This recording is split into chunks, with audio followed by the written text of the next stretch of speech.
Punjabi radio USA ਸੁਣ ਰਹੇ ਸਾਰੇ ਸਰੋਤਿਆਂ ਨੂੰ ਪਿਆਰ ਭਰੀ ਸਤਿ ਸ੍ਰੀ ਅਕਾਲ ਜੀ। ਆਇਆਂ ਨੂੰ ਸਵਾਗਤ ਹੈ। ਇਸ ਵਕਤ ਪ੍ਰੋਗਰਾਮ ਲੈ ਕੇ ਹਾਜ਼ਰ ਹੋ ਚੁੱਕੇ ਹਾਂ। ਇਸ ਟਾਈਮ ਅਪਡੇਟ ਟਰੱਕਿੰਗ ਮੈਂ ਰਾਜਕਨਵੀਰ ਸਿੰਘ ਜੁੜ ਚੁੱਕੇ ਨੇ ਹਰਜੋਤ ਸਿੰਘ ਖਾਲਸਾ ਜੀ। ਜੀ ਆਇਆਂ ਨੂੰ ਹਰਜੋਤ ਸਿੰਘ ਜੀ, ਸਵਾਗਤ ਹੈ। ਸਤਿ ਸ੍ਰੀ ਅਕਾਲ। ਸਤਿ ਸ਼੍ਰੀ ਅਕਾਲ, ਧੰਨਵਾਦ ਜੀ ਆਇਆਂ ਨੂੰ। ਪੰਜਾਬੀ ਰੇਡੀਓ USA ਦੇ ਜਿੰਨੇ ਵੀ ਸਰੋਤੇ ਸਾਡੇ ਸਾਰੇ ਹੀ AM ਸਟੇਸ਼ਨਸ, FM ਸਟੇਸ਼ਨਸ, ਘਰਾਂ ਦੇ ਵਿੱਚ ਰੇਡੀਓ ਸੈਟਸ ਦੇ ਰਾਹੀਂ ਟੈਲੀਫੋਨ, ਫੇਸਬੁੱਕ, YouTube ਤੇ ਲਾਈਵ ਦੇਖ ਰਹੇ ਹੋ, ਸੁਣ ਰਹੇ ਹੋ, ਸਾਰਿਆਂ ਨੂੰ ਜੀ ਆਇਆਂ ਨੂੰ ਤੇ ਬਹੁਤ ਹੀ ਪਿਆਰ ਤੇ ਸਤਿਕਾਰ ਭਰੀ ਸਤਿ ਸ਼੍ਰੀ ਅਕਾਲ। ਸਰੋਤਿਓ, ਅੱਜ ਮਾਰਚ ਦੀ 19 ਤਰੀਕ ਆ, ਦਿਨ ਵੀਰਵਾਰ ਆ ਤੇ ਤੁਹਾਡੇ ਲਈ ਸਵੇਰ ਦਾ ਅਪਡੇਟ ਟਰੱਕਿੰਗ ਪ੍ਰੋਗਰਾਮ ਲੈ ਕੇ ਹਾਜ਼ਰ ਹੋਏ ਹਾਂ। ਤੇ ਟਰੱਕਿੰਗ ਬਾਰੇ ਗੱਲਬਾਤ ਕਰਨ ਦੇ ਲਈ ਆਪਣੇ ਨਾਲ ਜੁੜ ਚੁੱਕੇ ਨੇ ਰਮਨ ਸਿੰਘ ਢਿੱਲੋਂ ਜੀ। ਰਮਨ ਜੀ, ਜੀ ਆਇਆਂ ਨੂੰ ਸਵਾਗਤ ਹੈ। ਸਤਿ ਸ੍ਰੀ ਅਕਾਲ ਜੀ। ਸਤਿ ਸ਼੍ਰੀ ਅਕਾਲ ਜੀ। ਸਾਰੇ ਸੁਣ ਤੇ ਦੇਖਣ ਵਾਲਿਆਂ ਨੂੰ ਪਿਆਰ ਭਰੀ ਸਤਿ ਸ਼੍ਰੀ ਅਕਾਲ। ਸਾਡੇ ਅੱਜ ਦੇ ਅਪਡੇਟ ਟਰੱਕਿੰਗ ਪ੍ਰੋਗਰਾਮ ਨੂੰ ਸਪਾਂਸਰ ਕਰਦੇ ਨੇ ਖਾਲਸਾ ਇੰਸ਼ੋਰੈਂਸ ਏਜੰਸੀ, ਜਿਨ੍ਹਾਂ ਦੇ ਕੋਲੋਂ ਹਰ ਇੱਕ ਤਰੀਕੇ ਦੀ ਇੰਸ਼ੋਰੈਂਸ ਤੁਸੀਂ ਕਰਵਾ ਸਕਦੇ ਹੋ। ਇੰਸ਼ੋਰੈਂਸ ਬਾਰੇ ਪਤਾ ਕਰਨ ਲਈ call 408-272-2500। Tirkiana immigration law firm US immigration ਦਾ ਹੋਵੇ ਕਿਸੇ ਵੀ ਤਰੀਕੇ ਦਾ ਕੰਮ, call attorney J Tirkiana 415-909-0503। Gurpreet Singh Bakersfield, Balkar Singh Sangha union city, Manjit Singh Sangha union city ਤੇ ਊੜਾ ਡੈਟ ਰਿਲੀਫ ਵਾਲੇ। ਇਕਨੋਮਿਕ ਹਾਰਡਸ਼ਿਪ ਹੈ, ਬੈਂਕਰਪਸੀ ਤੋਂ ਬਚਣਾ ਚਾਹੁੰਦੇ ਹੋ, ਅੱਧੇ ਤੋਂ ਵੱਧ ਕਰਜ਼ਾ ਤੁਹਾਡਾ ਮਾਫ ਕਰਵਾ ਸਕਦੇ ਨੇ, ਕਾਲ ਕਰ ਸਕਦੇ ਹੋ 8888889914 888-888-9914 ਦੇ ਉੱਤੇ। ਇਹਨਾਂ ਸਾਰਿਆਂ ਦਾ ਧੰਨਵਾਦ। ਜੇ ਤੁਸੀਂ ਵੀ ਇਸ ਪ੍ਰੋਗਰਾਮ ਨੂੰ ਸਪਾਂਸਰ ਕਰਨਾ ਚਾਹੁੰਦੇ ਹੋ, ਸੰਪਰਕ ਕਰੋ 408-722-7698 ਦੇ ਉੱਤੇ। ਜੀ ਸਰੋਤਿਓ, ਜਿਸ ਤਰ੍ਹਾਂ ਤੁਹਾਨੂੰ ਪਤਾ ਹੀ ਆ ਵੀ ਅੱਜ ਦਾ ਸਾਡਾ ਪ੍ਰੋਗਰਾਮ ਆ ਉਹ ਟਰੱਕਿੰਗ ਨੂੰ ਲੈ ਕੇ ਹੁੰਦਾ। ਟਰੱਕਿੰਗ ਦੇ ਕੀ ਇਸ਼ੂ ਚੱਲ ਰਿਹਾ ਹੈਗੇ ਆ, ਕੀ ਨਿਊਜ਼ ਹੈਗੀ ਆ, ਤੇ ਤੁਹਾਡੀਆਂ ਕਾਲਸ ਵੀ ਆਪਾਂ ਲੈਂਦੇ ਹੈਗੇ ਆ। ਤੁਹਾਡਾ ਕੋਈ ਵੀ ਕੁਐਸਚਨ ਹੁੰਦਾ ਹੈਗਾ, ਆਪਾਂ ਕੋਸ਼ਿਸ਼ ਕਰਦੇ ਹਾਂ, ਰਮਨ ਭਾਜੀ ਹੁਣੀ ਉਹਨਾਂ ਦਾ ਐਕਸਪੀਰੀਅੰਸ ਹੈਗਾ ਟਰੱਕਿੰਗ ਦੇ ਵਿੱਚ, ਵੀ ਤੁਹਾਡਾ ਆਨਸਰ ਦਿੱਤਾ ਜਾ ਸਕੇ। ਸੋ ਉਸ ਤੋਂ ਪਹਿਲਾਂ ਆਪਾਂ 2-3 ਮੇਨ ਜਿਹੜੀਆਂ ਖਬਰਾਂ ਆ ਉਹ ਤੁਹਾਡੇ ਨਾਲ ਸਾਂਝੀਆਂ ਕਰ ਰਹੀ ਹੈ, ਕਿਉਂਕਿ ਦੁਨੀਆ ਇਸ ਵੇਲੇ ਬਹੁਤ ਵੱਡੇ ਕ੍ਰਾਈਸਿਸ ਜਾ ਰਹੀ ਆ। ਈਰਾਨ ਦੀ ਜੰਗ ਨੂੰ ਲੈ ਕੇ ਪੂਰੇ ਦੁਨੀਆ ਦੀਆਂ ਜਿਹੜੀਆਂ ਸਟਾਕ ਮਾਰਕੀਟ ਆ ਉਹ ਧੜਾ ਧੜ ਥੱਲੇ ਨੂੰ ਡਿੱਗ ਰਹੀਆਂ ਹੈਗੀਆਂ। ਤੇ ਅੱਜ ਸਾਡੇ ਜਿਹੜੇ ਸੈਕਟਰੀ ਆਫ ਵਾਰ ਹੈਗੇ ਆ, ਹੈਕਸਤ, ਉਹਨਾਂ ਨੇ $200 ਬਿਲੀਅਨ ਈਰਾਨ ਦੀ ਜੰਗ ਦੇ ਲਈ US ਦੀ ਕਾਂਗਰਸ ਤੋਂ ਮੰਗਿਆ ਹੈਗਾ ਆ। ਕਹਿੰਦੇ ਪਈ ਸਾਨੂੰ $200 ਬਿਲੀਅਨ ਦਿਓ ਇਸ ਜੰਗ ਦੇ ਲਈ। ਸੈਨੇਟਰ ਰੋਜਰ ਮਾਰਸ਼ਲ ਰਿਪਬਲਿਕਨ ਆ ਕੈਂਸਸ ਦੇ, ਉਹਨਾਂ ਨੇ ਕਿਹਾ ਵੀ $200 ਬਿਲੀਅਨ ਤਾਂ ਬਹੁਤ ਵੱਡਾ ਨੰਬਰ ਆ, ਤੁਹਾਨੂੰ ਤਾਂ ਅਸੀਂ ਹਰ ਸਾਲ $1 ਟ੍ਰਿਲੀਅਨ ਤੱਕ ਜਿਹੜਾ ਆ ਪੈਂਟਾਗਨ ਨੂੰ ਦਿੰਦੇ ਹੈਗੇ ਆ। ਸੋ ਹੁਣ ਅਲਟੀਮੇਟਲੀ ਕਾਂਗਰਸ ਜਾਣਾ ਹੀ ਆ, ਪਰ ਆਪਾਂ ਸਾਰਿਆਂ ਨੂੰ ਪਤਾ ਹੀ ਆ ਵੀ ਜਦੋਂ ਕਾਂਗਰਸ ਦੇ ਵਿੱਚ ਇੱਦਾਂ ਦਾ ਬਿੱਲ ਜਾਂਦਾ ਆ, ਜੰਗ ਲੱਗੀ ਹੋਵੇ, ਸੋ ਉਹਦੇ ਉਲਟ ਵੋਟ ਪਾਉਣ ਲਈ ਬਹੁਤ ਜਿਹੜੇ ਕਾਂਗਰਸਮੈਨ ਆ ਉਹ ਝਿਜਕਦੇ ਹੈਗੇ ਆ। ਸੋ ਅਲਟੀਮੇਟਲੀ ਪਾਸ ਤਾਂ ਹੋ ਹੀ ਜਾਣਾ ਆ। ਇਹ ਆ ਵੀ ਕਿੰਨੇ ਕੁ ਬਿਲੀਅਨ ਜਿਹੜੀ ਆ US ਦੀ ਕਾਂਗਰਸ ਉਹ ਪੈਂਟਾਗਨ ਨੂੰ ਦਊਗੀ। ਜੀ ਬਿਲਕੁਲ। ਹੁਣ ਦੇਖਿਆ ਜਾਵੇ, ਕਹਿੰਦੇ ਵੀ ਸਾਡੇ ਕੋਲ ਮੈਡੀਕੇਅਰ ਦੇ ਲਈ, ਲੋਕਾਂ ਦੀ ਸਿਹਤ ਲਈ ਤੇ ਹੋਰ ਚੀਜ਼ਾਂ ਦੇ ਲਈ ਹੈ ਨਹੀਂ ਆ ਮਨੀ, ਕਿਸੇ ਵੀ ਚੀਜ਼ ਦੇ ਲਈ, ਪਰ ਲੜਾਈ ਦੇ ਲਈ ਹਮੇਸ਼ਾ ਸਰਕਾਰਾਂ ਦੇ ਕੋਲ ਮਨੀ ਹੁੰਦੀ ਆ, ਮੁਲਕਾਂ ਦੇ ਕੋਲ ਮਨੀ ਹੁੰਦੀ ਆ। ਡਿਫੈਂਸ ਦੇ ਉੱਤੇ ਖਰਚਣ ਦੇ ਲਈ ਹਮੇਸ਼ਾ ਜਿਹੜੀ ਉਹ ਮਨੀ ਹੁੰਦੀ ਆ। ਰਿਕਾਰਡ ਤੋੜ ਆ, 1 ਕਿੰਨੇ ਟ੍ਰਿਲੀਅਨ ਡਾਲਰ ਦਾ ਇਸ ਵਾਰ ਦਾ ਬਜਟ ਸੀ 1 ਸਾਲ ਦਾ। ਛੋਟੇ ਮੋਟੇ ਕਈ ਮੁਲਕਾਂ ਦੀ ਇਕੱਠੀਆਂ ਦੀ GDP ਮਿਲਾ ਲਈਏ ਤੇ ਉਸ ਤੋਂ ਜ਼ਿਆਦਾ ਜਿਹੜਾ ਆਪਣਾ ਡਿਫੈਂਸ ਦਾ ਬਜਟ ਅਮਰੀਕਾ ਦਾ ਹੁੰਦਾ ਆ। ਚਲੋ ਇਸੇ ਕਰਕੇ ਅਮਰੀਕਾ ਦੀ ਮਿਲਟਰੀ ਸਟਰੋਂਗ ਵੀ ਇੰਨੀ ਹੈ, ਇਹਦੇ ਵਿੱਚ ਕੋਈ ਦੋ ਰਾਵਾਂ ਵੀ ਨਹੀਂ ਆ। ਪਰ ਅੱਜ ਟਰੰਪ ਹੁਣੀ ਨਾਖੁਸ਼ ਵੀ ਨਜ਼ਰ ਆਏ। ਈਰਾਨ ਦੇ ਜਿਹੜੇ ਸਾਰਜ਼ ਆਇਲ ਫੀਲਡ ਆ ਉਹਦੇ ਉੱਤੇ ਇਜ਼ਰਾਈਲ ਵਾਲਿਆਂ ਨੇ ਹਮਲਾ ਕਰ ਦਿੱਤਾ। ਕਹਿੰਦੇ ਮੇਰੇ ਤੋਂ ਪੁੱਛੇ ਬਗੈਰ ਹੀ ਕਰਤਾ, ਮੈਂ ਇਹਨਾਂ ਨੂੰ ਤਾੜਨਾ ਕੀਤੀ ਆ, ਰੋਕਿਆ ਆ ਵੀ ਇਦਾਂ ਦਾ ਕੰਮ ਜਿਹੜਾ ਤੁਸੀਂ ਨਾ ਕਰੋ, ਵੀ ਨਹੀਂ ਤਾਂ ਫਿਰ ਇੱਕ ਹਿਸਾਬ ਦੇ ਨਾਲ ਇਕੱਲੇ ਰਹਿ ਜਾਊਂਗੇ। ਇਹ ਵੀ ਉਹਨਾਂ ਨੇ ਕੀਤਾ ਆ। ਉਧਰ ਈਰਾਨ ਨੇ ਲਗਾਤਾਰ ਆਪਣੇ ਗੁਆਂਢੀ ਮੁਲਕਾਂ ਦੇ ਜਿਹੜੇ ਆਇਲ ਇਨਫਰਾਸਟ੍ਰਕਚਰ ਆ ਉਹਨਾਂ ਉੱਤੇ ਡਰੋਨਸ ਤੇ ਮਿਜ਼ਾਈਲ ਦੇ ਨਾਲ ਹਮਲੇ ਜਿਹੜੇ ਉਹ ਸ਼ੁਰੂ ਕਰ ਦਿੱਤੇ ਆ। ਕਿਉਂਕਿ ਆਪਾਂ ਦੇਖਿਆ ਵੀ ਉਹਨਾਂ ਦੇ ਟੌਪ ਦੀ ਜਿਹੜੀ ਲੀਡਰਸ਼ਿਪ ਆ ਤਕਰੀਬਨ ਸਾਰੀ ਹੀ ਉਡਾ ਦਿੱਤੀ ਗਈ ਹੈਗੀ ਆ, ਉਹਨਾਂ ਨੂੰ ਮਾਰ ਦਿੱਤਾ ਗਿਆ ਆ, ਤੇ ਉਹਨਾਂ ਦੇ ਤੇਲ ਦੇ ਇਨਫਰਾਸਟ੍ਰਕਚਰ ਦੇ ਉੱਤੇ ਹਮਲਾ ਜਿਹੜਾ ਉਹ ਹੋ ਰਿਹਾ ਆ। ਇਹਦੇ ਚੱਲਦਿਆਂ ਮਿਡਲ ਈਸਟ ਦੇ ਵਿੱਚ ਤੇਲ ਦਾ ਕ੍ਰਾਈਸਿਸ ਇੰਨਾ ਕੁ ਜ਼ਿਆਦਾ ਜਿਹੜਾ ਉਹ ਵੱਧ ਚੁੱਕਾ ਆ, ਜੋ ਸੰਭਾਵੀ ਰੂਪ ਦੇ ਵਿੱਚ ਲੱਗ ਰਿਹਾ ਆ ਵੀ ਕੱਚੇ ਤੇਲ ਦੀਆਂ ਕੀਮਤਾਂ, ਜਿੱਦਾਂ ਈਰਾਨ ਕਹਿੰਦਾ ਸੀਗਾ ਵੀ $200 ਤੱਕ ਵੀ ਜਿਹੜੀਆਂ ਉਹ ਪਹੁੰਚ ਜਾਣਗੀਆਂ। ਸਟ੍ਰੇਟ ਆਫ ਹਾਰਮੋਜ਼ ਬੰਦ ਪਿਆ ਆ, ਉੱਥੇ ਤੇਲ ਦੇ ਜਿਹੜੇ ਸ਼ਿਪ ਆ ਉਹ ਜਾ ਨਹੀਂ ਪਾ ਰਹੇ ਹੈਗੇ। ਸੋ ਇੱਥੋਂ ਤੱਕ ਕਿ ਇੱਕ ਰਸ਼ੀਆ ਵਾਲਾ ਜਿਹੜਾ ਤੇਲ ਦਾ ਟੈਂਕਰ ਸੀਗਾ, LNG ਵਾਲਾ ਟੈਂਕਰ ਸੀਗਾ, ਉਸ ਨੂੰ ਵੀ ਜਿਹੜਾ ਉਹ ਭੇਜਿਆ ਗਿਆ ਆ, ਉਹ ਵੀ ਨੁਕਸਾਨਿਆ ਹੋਇਆ। ਬਾਅਦ ਦੇ ਵਿੱਚ ਹੋਰ ਪਾਣੀਆਂ ਦੇ ਵਿੱਚ ਪਹੁੰਚ ਕੇ ਉਸ ਨੂੰ ਮੁਰੰਮਤ ਦੇ ਲਈ ਹੁਣ ਲਿਜਾਇਆ ਜਿਹੜਾ ਉਹ ਜਾ ਰਿਹਾ ਆ।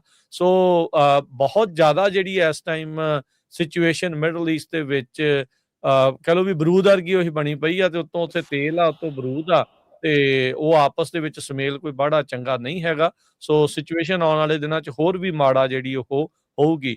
ਇੱਕ ਜਿਹੜੀ ਹਰਜੋਤ ਸਿੰਘ ਜੀ ਜਿਸ ਕਾਊਂਟਰ ਟੈਰਰਿਜ਼ਮ ਦੇ ਟੌਪ ਦੇ ਅਫੀਸ਼ੀਅਲ ਆ ਜੋ ਕੈਂਟ ਨੇ ਟੱਕਰ ਕਾਰਲਸਨ ਦੇ ਨਾਲ ਇੰਟਰਵਿਊ ਦੇ ਵਿੱਚ ਕਿਹਾ, ਕਹਿੰਦੇ ਵੀ ਸਾਡੇ ਕੋਲ ਜ਼ੀਰੋ ਇੰਟੈਲੀਜੈਂਸ ਸੀਗੀ ਇਸ ਦੀ ਵੀ ਇਰਾਨ ਵਾਲੇ ਕੋਈ ਪ੍ਰਿਮਿਟਿਵ ਅਟੈਕ ਕਰ ਸਕਦੇ ਸੀ ਜਾਂ ਉਹ ਨਿਊਕਲੀਅਰ ਵੈਪਨ ਦੇ ਬਿਲਕੁਲ ਜਿਹੜਾ ਉਹ ਨਜ਼ਦੀਕ ਸੀਗੇ। ਕਹਿੰਦੇ ਵੀ ਇਜ਼ਰਾਈਲੀਆਂ ਨੇ ਨਿਊਕਲੀਅਰ ਐਨਰਿਚਮੈਂਟ, ਯੂਰੇਨੀਅਮ ਐਨਰਿਚਮੈਂਟ ਨੂੰ ਹੀ ਮੁੱਦਾ ਬਣਾ ਕੇ ਇਹ ਸਾਰੇ ਪਾਸੇ ਗੱਲ ਨੂੰ ਉਡਾ ਕੇ ਤੇ ਅਮਰੀਕਾ ਨੂੰ ਧੱਕੇ ਦੇ ਨਾਲ ਲੜਾਈ ਦੇ ਵਿੱਚ ਜਿਹੜੇ ਉਹ ਲੈ ਗਏ।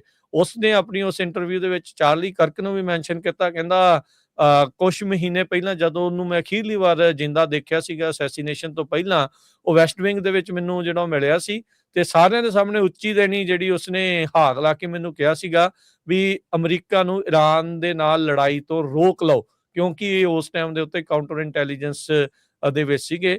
ਅਮਰੀਕਾ ਦੀ ਇੰਟੈਲੀਜੈਂਸ ਦੁਨੀਆ 'ਚ ਮੰਨੀ ਪਰਮੰਨੀ ਆ, ਜਦ ਉਹ ਇਹ ਅੰਦਰ ਖਾਤੇ ਮੰਨ ਰਹੀ ਸੀ, ਪਰ ਉਸ ਦੇ ਬਾਵਜੂਦ ਅਮਰੀਕਾ ਦੀ ਬਾਂਹ ਫੜ ਕੇ ਇਸ ਲੜਾਈ ਦੇ ਵਿੱਚ ਲੈ ਗਏ ਆ ਤੇ ਹੁਣ ਇਸ ਤੋਂ ਬਾਹਰ ਨਿਕਲਣ ਦਾ ਕੋਈ ਸਬੱਬ ਨਹੀਂ ਬਣ ਰਿਹਾ।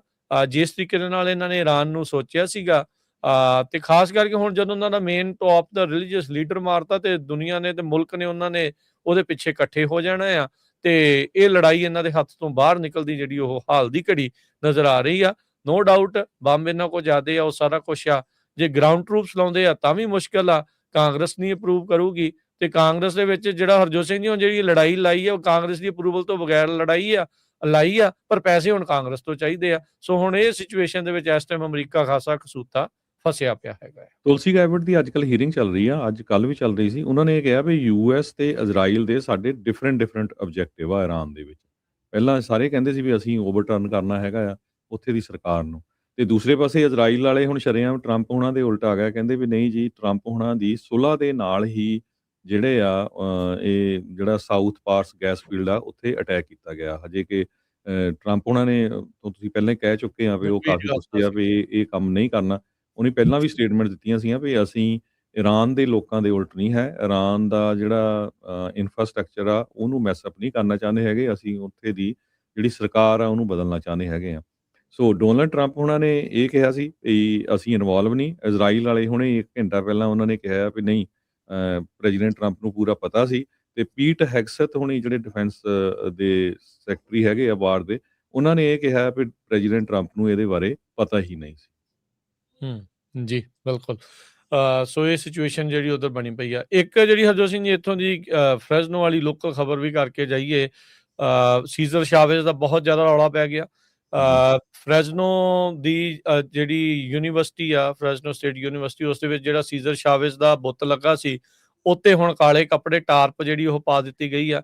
ਨਿਊਯਾਰਕ ਟਾਈਮਸ ਦੀ ਇੱਕ ਵੱਡੀ ਸਟੋਰੀ ਆਈ ਸੀ ਉਸ ਤੋਂ ਪਹਿਲਾਂ ਹੀ ਜਿਹੜੀ ਡੋਲੋਰਸ ਹੁਆਰਟੇ ਆ, ਉਹ ਜਿਹੜੀ 96 ਸਾਲ ਉਸਦੀ ਉਮਰ ਆ, ਹੁਣ ਉਹ ਜਾ ਕੇ ਜਿਹੜੀ ਉਹ ਇਸ ਉਮਰ 'ਚ ਆ ਕੇ ਮੰਨੀ ਆ ਵੀ ਸੀਜ਼ਰ ਸ਼ਾਵੇਜ਼ ਨੇ ਉਸ ਦੇ ਨਾਲ ਧੱਕਾ ਜਿਹੜਾ ਉਹ ਕੀਤਾ ਸੀਗਾ। 2 ਬੱਚੇ ਜਿਹੜੇ ਉਸ ਦੇ ਨਾਲ ਸੀ, ਉਸ ਦੇ ਨਾਲ ਸੈਕਸ਼ੂਅਲ ਅਸੌਲਟ ਜਿਹੜਾ ਉਹ ਕਰਦਾ ਰਿਹਾ। ਇੱਥੋਂ ਤੱਕ ਕਿ ਯੰਗ ਮਾਈਨਰ ਜਿਹੜੀਆਂ ਬੱਚੀਆਂ ਦੇ ਨਾਲ ਵੀ ਜਿਹੜੇ ਕੁਕਰਮਾਂ ਦੇ ਇਸ ਦੇ ਉੱਤੇ ਸੀਜ਼ਰ ਸ਼ਾਵੇਜ਼ ਦੇ ਜਿਹੜੇ ਦੋਸ਼ ਆ ਉਹ ਸਾਹਮਣੇ ਜਿਹੜੇ ਉਹ ਆਏ ਹੈਗੇ ਆ।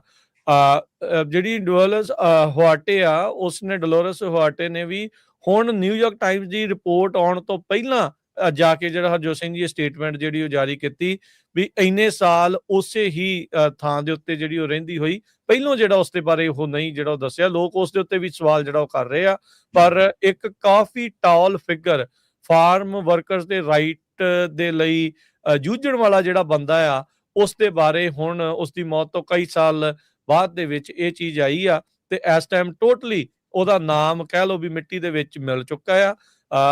ਕੈਲੀਫੋਰਨੀਆ ਦੇ ਬਹੁਤ ਸਾਰੇ ਸ਼ਹਿਰਾਂ ਦੇ ਵਿੱਚ ਸਟਰੀਟ ਦੇ ਨਾਮ, ਸਕੂਲਾਂ ਦੇ ਨਾਮ ਸੀਜ਼ਰ ਸ਼ਾਵੇਜ਼ ਦੇ ਨਾਂ ਦੇ ਉੱਤੇ ਰੱਖੇ ਗਏ ਸੀਗੇ ਤੇ ਹੁਣ ਜਿਹੜੇ ਹਰਜੋਤ ਸਿੰਘ ਜੀ ਵੀ ਉਹ ਨਾਵਾਂ ਨੂੰ ਹਟਾਉਣ ਦੀ ਗੱਲ ਆ। ਅੱਜ ਜਿਹੜੇ ਜੈਰੀ ਡਾਇਰ ਉਹਨਾਂ ਨੇ ਕਿਹਾ ਵੀ ਅਸੀਂ ਆਲਰੇਡੀ ਜਿਹੜੇ ਕਿੰਗਸ ਕੈਨੀਅਨ ਦਾ ਨਾਮ ਚੇਂਜ ਕੀਤਾ ਸੀ, ਵੈਂਚੂਰਾ ਕੈਲੀਫੋਰਨੀਆ ਜਿਹੜੀਆਂ ਸਟਰੀਟਾਂ ਦਾ ਨਾਮ ਚੇਂਜ ਕੀਤਾ ਸੀ, ਉਹ ਸੀਜ਼ਰ ਸ਼ਾਵੇਜ਼ ਦਾ ਨਾਂ ਹਟਾ ਕੇ ਮੁੜ ਦੁਬਾਰਾ ਜਿਹੜਾ ਉਹ ਕਰਨ ਜਾ ਰਹੇ ਹੈਗੇ। ਆਲਰੇਡੀ ਇਸ ਦਾ ਜਿਹੜਾ ਮਤਾ ਆ ਉਹ ਸਿਟੀ ਕੌਂਸਲ ਦੇ ਵਿੱਚ ਲਿਆਂਦਾ ਜਿਹੜਾ ਉਹ ਜਾ ਚੁੱਕਾ ਆ।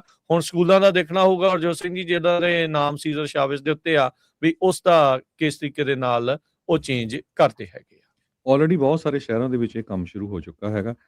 ਪਰ ਤੁਸੀਂ ਦੇਖੋ ਐਡਾ ਵੱਡਾ ਆਈਕਨ ਹੋਵੇ ਤੇ ਇੰਨੇ ਸਾਲਾਂ ਬਾਅਦ ਜੋ ਉਹਨੇ ਹਰਕਤਾਂ ਕੀਤੀਆਂ ਉਹ ਨਿਕਲੀਆਂ ਹੋਣ। ਸੋ ਜਿਹੜੇ ਲੇਬਰ ਦੇ ਨਾਲ ਰਿਲੇਟਡ ਲੋਕ ਆ ਉਹ ਬਹੁਤ ਜਿੱਦਾਂ ਦਿਲੋਂ ਟੁੱਟੇ ਹੋਏ ਆ। ਉਹ ਕਹਿੰਦੇ ਵੀ ਅਸੀਂ ਉਹਨੂੰ ਆਪਣਾ ਇੱਕ ਤਰ੍ਹਾਂ ਨਾਲ ਰੱਬ ਮੰਨਦੇ ਸੀ ਵੀ ਉਹਨੇ ਫਾਈਟ ਕੀਤਾ ਸਾਡੇ ਲਈ, ਹੈ ਨਾ। ਪਰ ਜਿਹੜੇ ਘਿਨਾਉਣੇ ਕੰਮ ਬਾਹਰ ਆਏ ਆ ਉਹਦੇ ਨਾਲ ਉਹ ਹੁਣ ਜਿੰਨੀਆਂ ਵੀ ਫੰਕਸ਼ਨਸ ਹੋਣੇ ਸੀ ਇਸ ਸਾਲ ਲਗਭਗ ਉਹ ਸਾਰੇ ਸੀਜ਼ਰ ਸ਼ਾਬਿਸ਼ ਦੇ ਨਾਲ, ਕਿਉਂਕਿ ਮੇਲੇ ਲੱਗਦੇ ਕਈ ਬਹੁਤ ਜਗ੍ਹਾ ਤੇ ਫੰਕਸ਼ਨ ਹੁੰਦੇ, ਉਹ 31 ਸਾਰੇ ਤਰੀਕ ਨੂੰ ਉਹਦਾ ਜਨਮ ਦਿਨ ਹੁੰਦਾ ਹੈ ਨਾ ਮਾਰਚ ਨੂੰ, ਫਿਰ ਉਹ ਮਨਾਇਆ ਜਾਂਦਾ ਹੈ ਦਿਨ। ਸੋ ਇਸ ਕਰਕੇ ਉਹ ਸਾਰੇ ਰੱਦ ਕਰ ਦਿੱਤੇ। ਇਹਨਾਂ ਨੂੰ ਪਹਿਲਾਂ ਹੀ ਪਤਾ ਸੀਗਾ, ਜਿਹੜੀ ਯੂਨਾਈਟਿਡ ਫਾਰਮ ਵਰਕਰ, ਕਿਉਂਕਿ ਇਸੇ ਨੇ ਬਣਾਈ ਸੀਗੀ ਸੀਜ਼ਰ ਸ਼ਾਬਿਸ਼ ਨੇ।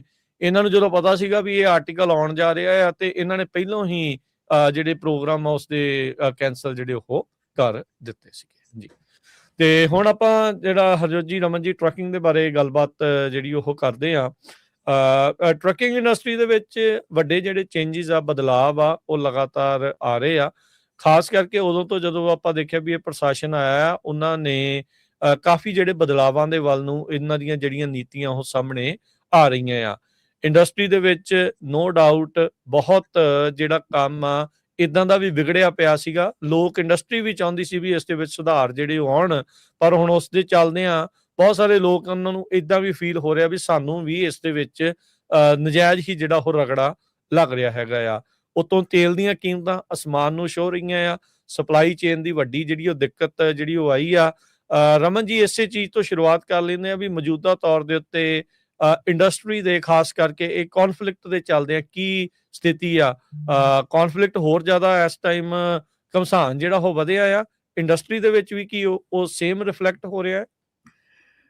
ਬਿਲਕੁਲ ਰਾਜਕਰਨ, ਜਿੱਦਾਂ ਆਪਾਂ ਪਿਛਲੇ ਕਈ ਚਿਰਾਂ ਤੋਂ ਇਹ ਗੱਲ ਕਰਦੇ ਆ ਰਹੇ ਹਾਂ ਕਿ ਕਾਫੀ ਜ਼ਿਆਦਾ ਜਿਹੜਾ ਇਸ ਵੇਲੇ ਸਿਚੁਏਸ਼ਨ ਆ, ਉਹ ਅਨਸਰਟਨਿਟੀ ਜਿਹੜੀ ਆ ਉਹ ਬਣੀ ਹੋਈ ਸੀਗੀ, ਪਹਿਲਾਂ ਹੀ ਬਹੁਤ ਬਣੀ ਹੋਈ ਸੀ। ਇੰਡਸਟਰੀ ਜਿਹੜੀ ਆ ਪਹਿਲਾਂ ਹੀ ਬਹੁਤ ਮਾਰ ਹੇਠ ਸੀਗੀ, ਔਰ ਇਹ ਜਿਹੜੀ ਮਾਰ ਹੈਗੀ ਆ ਹੁਣ ਕਹਿ ਲਓ ਵੀ ਹੁਣ ਟੂ ਸਾਈਡਡ ਵਾਰ ਜਿਹੜੀ ਆ ਸਾਡੇ ਲਈ ਹੋ ਗਈ ਆ ਐਜ਼ ਅ ਟਰੱਕਿੰਗ ਇੰਡਸਟਰੀ ਲਈ। ਇੱਕ ਪਾਸੇ ਤਾਂ ਡਰਾਈਵਰ ਜਿਹੜੇ ਹੈਗੇ ਆ ਉਹਨਾਂ ਦਾ ਜਿਹੜਾ ਲਾਇਸੈਂਸਿਸ ਆ ਉਹ ਕੈਂਸਲ ਹੋ ਰਹੇ ਆ। ਸੋ ਡੈਫੀਨੇਟਲੀ ਜਿਹੜੀਆਂ ਬਹੁਤ ਸਾਰੀਆਂ ਸਾਡੀਆਂ ਪੰਜਾਬੀ ਕੰਪਨੀਆਂ ਹੈਗੀਆਂ ਉਹਨਾਂ ਦੇ ਕੋਲ ਡਰਾਈਵਰ ਸ਼ਾਰਟੇਜ ਜਿਹੜੀ ਆ ਉਹ ਦਿਖ ਰਹੀ ਹੈਗੀ ਆ।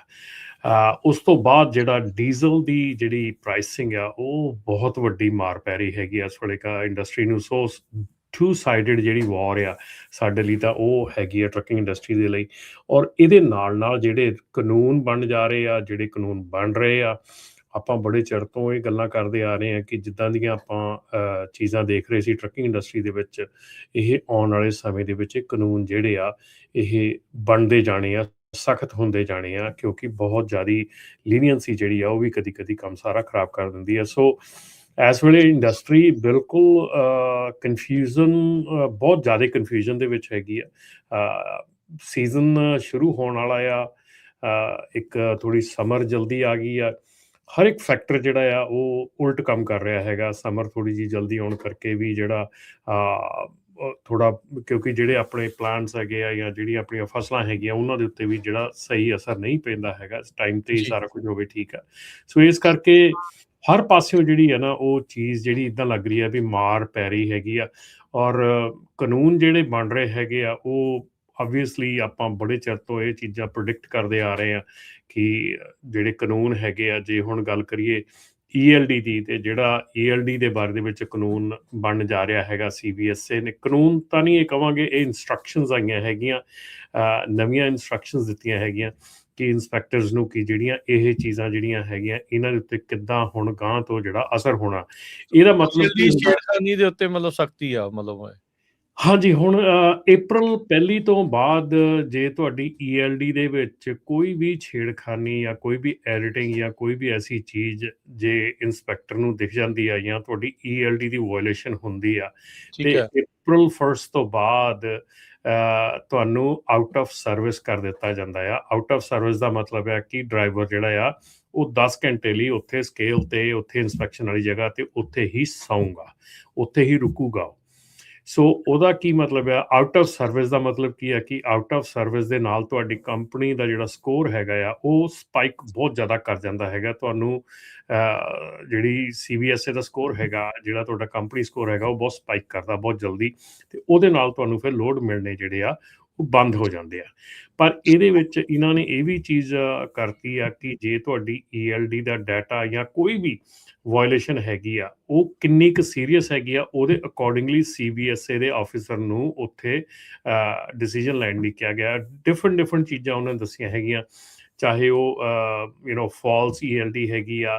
ਹੁਣ ਬਹੁਤ ਜਿਹੜੇ ਬੰਦੇ ਹੈਗੇ ਆ ਰਾਜਕਰਨ, ਉਹ ਆਪਾਂ ਕਿੰਨੀਆਂ ਮੇਰੇ ਖਿਆਲ ਇਸ ਵੇਲੇ ਘੱਟੋ ਘੱਟ 60 ELDs ਜਿਹੜੀਆਂ ਆ ਉਹ ਐਲੀਮੀਨੇਟ ਹੋ ਚੁੱਕੀਆਂ ਇਸ ਸਾਲ ਦੇ ਵਿੱਚ ਹੀ, ਠੀਕ ਹੈ ਨਾ। ਉਹਨਾਂ ਨੇ ਉਹ ਤੋਂ ਲਾਤੀਆਂ ਹੈਗੀਆਂ FMCSA ਦੀ ਅਪਰੂਵਲ ਲਿਸਟ ਤੋਂ। ਕਈ ਲੋਕੀ ਸਟਿਲ ਅਜੇ ਵੀ ਉਹ ਯੂਜ਼ ਕਰ ਰਹੇ ਆ। ਜੇ ਤੁਸੀਂ ਨਾਨ ਅਪਰੂਵਡ ELD ਯੂਜ਼ ਕਰ ਰਹੇ ਆ ਤੇ ਉਹ ਸਿੱਧਾ ਹੀ ਤੁਹਾਡਾ ਜਿਹੜਾ ਆ ਆਊਟ ਆਫ ਸਰਵਿਸ ਹੈਗੀ ਆ, ਉਹਦੇ ਵਿੱਚ ਕੋਈ ਉਹਦੀ ਮਤਲਬ ਕਿ ਉਹ ਨਹੀਂ ਚੀਜ਼ ਹੈਗੀ। ਅਸੀਂ ਬਾਰ-ਬਾਰ ਕਹਿੰਦੇ ਕਿ ਜਿਹੜੀ ਤੁਸੀਂ ELD ਜੇ ਤੁਹਾਡੀ ਬੰਦ ਹੋ ਚੁੱਕੀ ਹੈ, ਤੁਸੀਂ ਪੇਪਰ ਲੌਗ ਯੂਜ਼ ਕਰ ਸਕਦੇ ਹੋ। ਲੀਗਲੀ ਤੁਸੀਂ ਪੇਪਰ ਲੌਗ ਯੂਜ਼ ਕਰ ਸਕਦੇ ਫॉर 60 ਡੇਜ਼, ਠੀਕ ਆ। ਆਪ ਪ੍ਰਿੰਟ ਆਊਟ FMCSA ਦੀ ਸਾਈਟ ਤੋਂ ਪ੍ਰਿੰਟ ਆਊਟ ਲੈ ਕੇ ਜਾਓ ਔਰ ਦੱਸੋ ਕਿ ਇਹ ਸਾਡੀ ELD ਬੰਦ ਹੋ ਚੁੱਕੀ ਹੈ, ਅਸੀਂ ਇਹਦਾ ਕਰ ਰਹੇ ਹਾਂ, ਪੇਪਰ ਲੌਗ ਬੁੱਕ ਯੂਜ਼ ਕਰ ਰਹੇ ਹਾਂ। ਪਰ ਹੁਣ ਪੇਪਰ ਲੌਗ ਬੁੱਕ ਬਣਾਉਣੀ ਵੀ ਤਾਂ ਬਹੁਤ ਜਣਿਆਂ ਨੂੰ ਨਹੀਂ ਨਾ ਆਉਂਦੀ। ਇਹ ਵੀ ਤਾਂ ਪ੍ਰੋਬਲਮ ਬਹੁਤ ਵੱਡੀ ਹੈ ਨਾ ਕਿ ਪੇਪਰ ਲੌਗ ਬੁੱਕ ਨੂੰ ਸਮਝਣਾ, ਪੇਪਰ ਲੌਗ ਬੁੱਕ ਨੂੰ ਬਣਾਉਣਾ ਜਿਹੜਾ ਆ ਉਹ ਟਰੱਕਿੰਗ ਕੰਪਨੀਆਂ ਦੀ ਜ਼ਿੰਮੇਵਾਰੀ ਆ ਕਿ ਉਹ ਆਪਣੇ ਡਰਾਈਵਰਸ ਨੂੰ ਇਹਦੇ ਉੱਤੇ ਰੈਡੀ ਕਰਨ। ਉਹਨੂੰ ਕਿੱਦਾਂ ਬਣਾਉਣਾ, ਕਿੱਦਾਂ ਉਹਨੂੰ ਕੈਲਕੂਲੇਟ ਕਰਨਾ, ਕਿੱਦਾਂ ਸਾਰੀਆਂ ਚੀਜ਼ਾਂ ਕਰਨੀਆਂ, ਉਹ ਉਹਨਾਂ ਨੂੰ ਰੈਡੀ ਕਰਨ। ਤੇ ਸਾਰਿਆਂ ਨੂੰ ਜ਼ਿਆਦਾ ਜਿਹੜਾ ਰਾਜਕਰਨ ਇਸ ਕਾਨੂੰਨ ਦੇ ਥੱਲੇ ਜਿਹੜੀ ਆ ਉਹ ਨਜ਼ਰ ਜਾਏਗੀ ਕਿ ਜਿਹੜੇ ਡਬਲ ELD ਯੂਜ਼ ਕਰਦੇ ਆ ਜਾਂ ਨਾਂ ਨੂੰ ਥੋੜਾ ਜਿਹਾ ਚੇਂਜ ਕਰਕੇ 2 ELDs ਬਣਾ ਦਿੰਦੇ ਆ, 2 ਲੌਗਇਨਸ ਬਣਾ ਦਿੰਦੇ ਆ, ਉਹ ਜਿਹੜੀਆਂ ਚੀਜ਼ਾਂ ਹੈਗੀਆਂ, ਜਾਂ ਤੁਸੀਂ ਇਹ ਕਹਿ ਦਿੰਦੇ ਆ ਕਿ ਤੁਸੀਂ ਆਪਣਾ ਡਰਾਈਵਰ ਪਿੱਛੇ ਕਿਸੇ ਟਰੱਕ ਸਟਾਪ ਤੇ ਲਾਤਾ, ਰੈਸਟ ਏਰੀਆ 'ਚ ਲਾਤਾ, ਉਹ ਡਰਾਈਵਰ ਤੁਹਾਡੇ ਨਾਲ ਪਹਿਲਾਂ 2 ਡਰਾਈਵਰ ਸੀ, ਹੁਣ ਇੱਕੋ ਹੀ ਆ। ਉਹ ਸਾਰੀਆਂ ਚੀਜ਼ਾਂ ਜਿਹੜੀਆਂ ਉਹਨਾਂ ਉੱਤੇ ਬਹੁਤ ਜ਼ਿਆਦਾ ਸਖਤੀ ਜਿਹੜੀ ਆ ਉਹ ਹੋਣ ਵਾਲੀ ਆ। ਇਹਦੇ ਨਾਲ ਜਿਹੜੀ ਦੂਜਾ ਇੱਕ ਕਾਨੂੰਨ ਜਿਹੜਾ ਹੈਗਾ ਡਿਲਾਇਲਾ ਲਾ, ਜਿਹੜਾ ਉਹ ਇਸ ਵੇਲੇ ਬਹੁਤ ਵੱਡੀ ਸਿਚੁਏਸ਼ਨ ਦੇ ਵਿੱਚ ਹੈਗਾ। ਇਸ ਵੇਲੇ ਡਿਲਾਇਲਾ ਲਾ ਜਿਹੜਾ ਹੈ ਟਰਾਂਸਪੋਰਟੇਸ਼ਨ ਕਮੇਟੀ ਦੇ ਥਰੂ ਹੋ ਚੁੱਕਾ ਹੈ, ਟਰਾਂਸਪੋਰਟੇਸ਼ਨ ਕਮੇਟੀ 'ਚ ਪਾਸ ਹੋ ਚੁੱਕਾ ਆ। ਅੱਛਾ ਜੀ। ਹਾਂਜੀ, ਇਸ ਵੇਲੇ ਹੁਣ ਉਹ ਮੂਵ ਫਾਰਵਰਡ ਹੋ ਰਿਹਾ, ਔਰ ਜਿਹੜੇ ਸਪੀਡ ਦੇ ਨਾਲ ਮੂਵ ਫਾਰਵਰਡ ਹੋ ਰਿਹਾ ਜਾਂ ਜਿਹੜੀ ਸਪੀਡ ਨਾਲ ਉਹ ਪਾਸ ਹੋ ਰਿਹਾ, ਲੱਗ ਰਿਹਾ ਕਿ ਉਹ ਜਿਹੜਾ ਕਾਨੂੰਨ ਹੈਗਾ ਉਹ ਪਾਸ ਹੋ ਜਾਏਗਾ। ਔਰ ਸੋ ਇਹ ਸਿੱਧਾ ਜਿਹੜਾ CDL ਦੀ ਐਲੀਜੀਬਿਲਟੀ ਆ ਉਹਦੇ ਉੱਤੇ ਆ ਵੀ CDL ਦੀ ਰਿਕੁਆਇਰਮੈਂਟਸ ਚੇਂਜ ਹੋ ਜਾਣੀਆਂ ਇਹਦੇ ਨਾਲ ਕਾਨੂੰਨੀ ਤੌਰ ਦੇ ਉੱਤੇ। ਬਿਲਕੁਲ, ਜਿਹੜਾ DOT ਵਾਲਾ ਕਾਨੂੰਨ ਜਿਹੜਾ ਮਾਰਚ 16 ਨੂੰ ਲਾਗੂ ਹੋਇਆ ਕੁਝ ਦਿਨ ਪਹਿਲਾਂ, ਉਹਨੂੰ ਕੋਡੀਫਾਈ ਕਰਕੇ ਉਹਨੂੰ ਜਿਹੜਾ ਆ ਸਾਰਾ ਕੁਝ ਪੱਕੇ ਤੌਰ ਤੇ ਕਾਨੂੰਨ ਤੌਰ ਤੇ ਉਹਨੂੰ ਕੋਡੀਫਾਈ ਕਰ ਦੇਣਾ ਆ।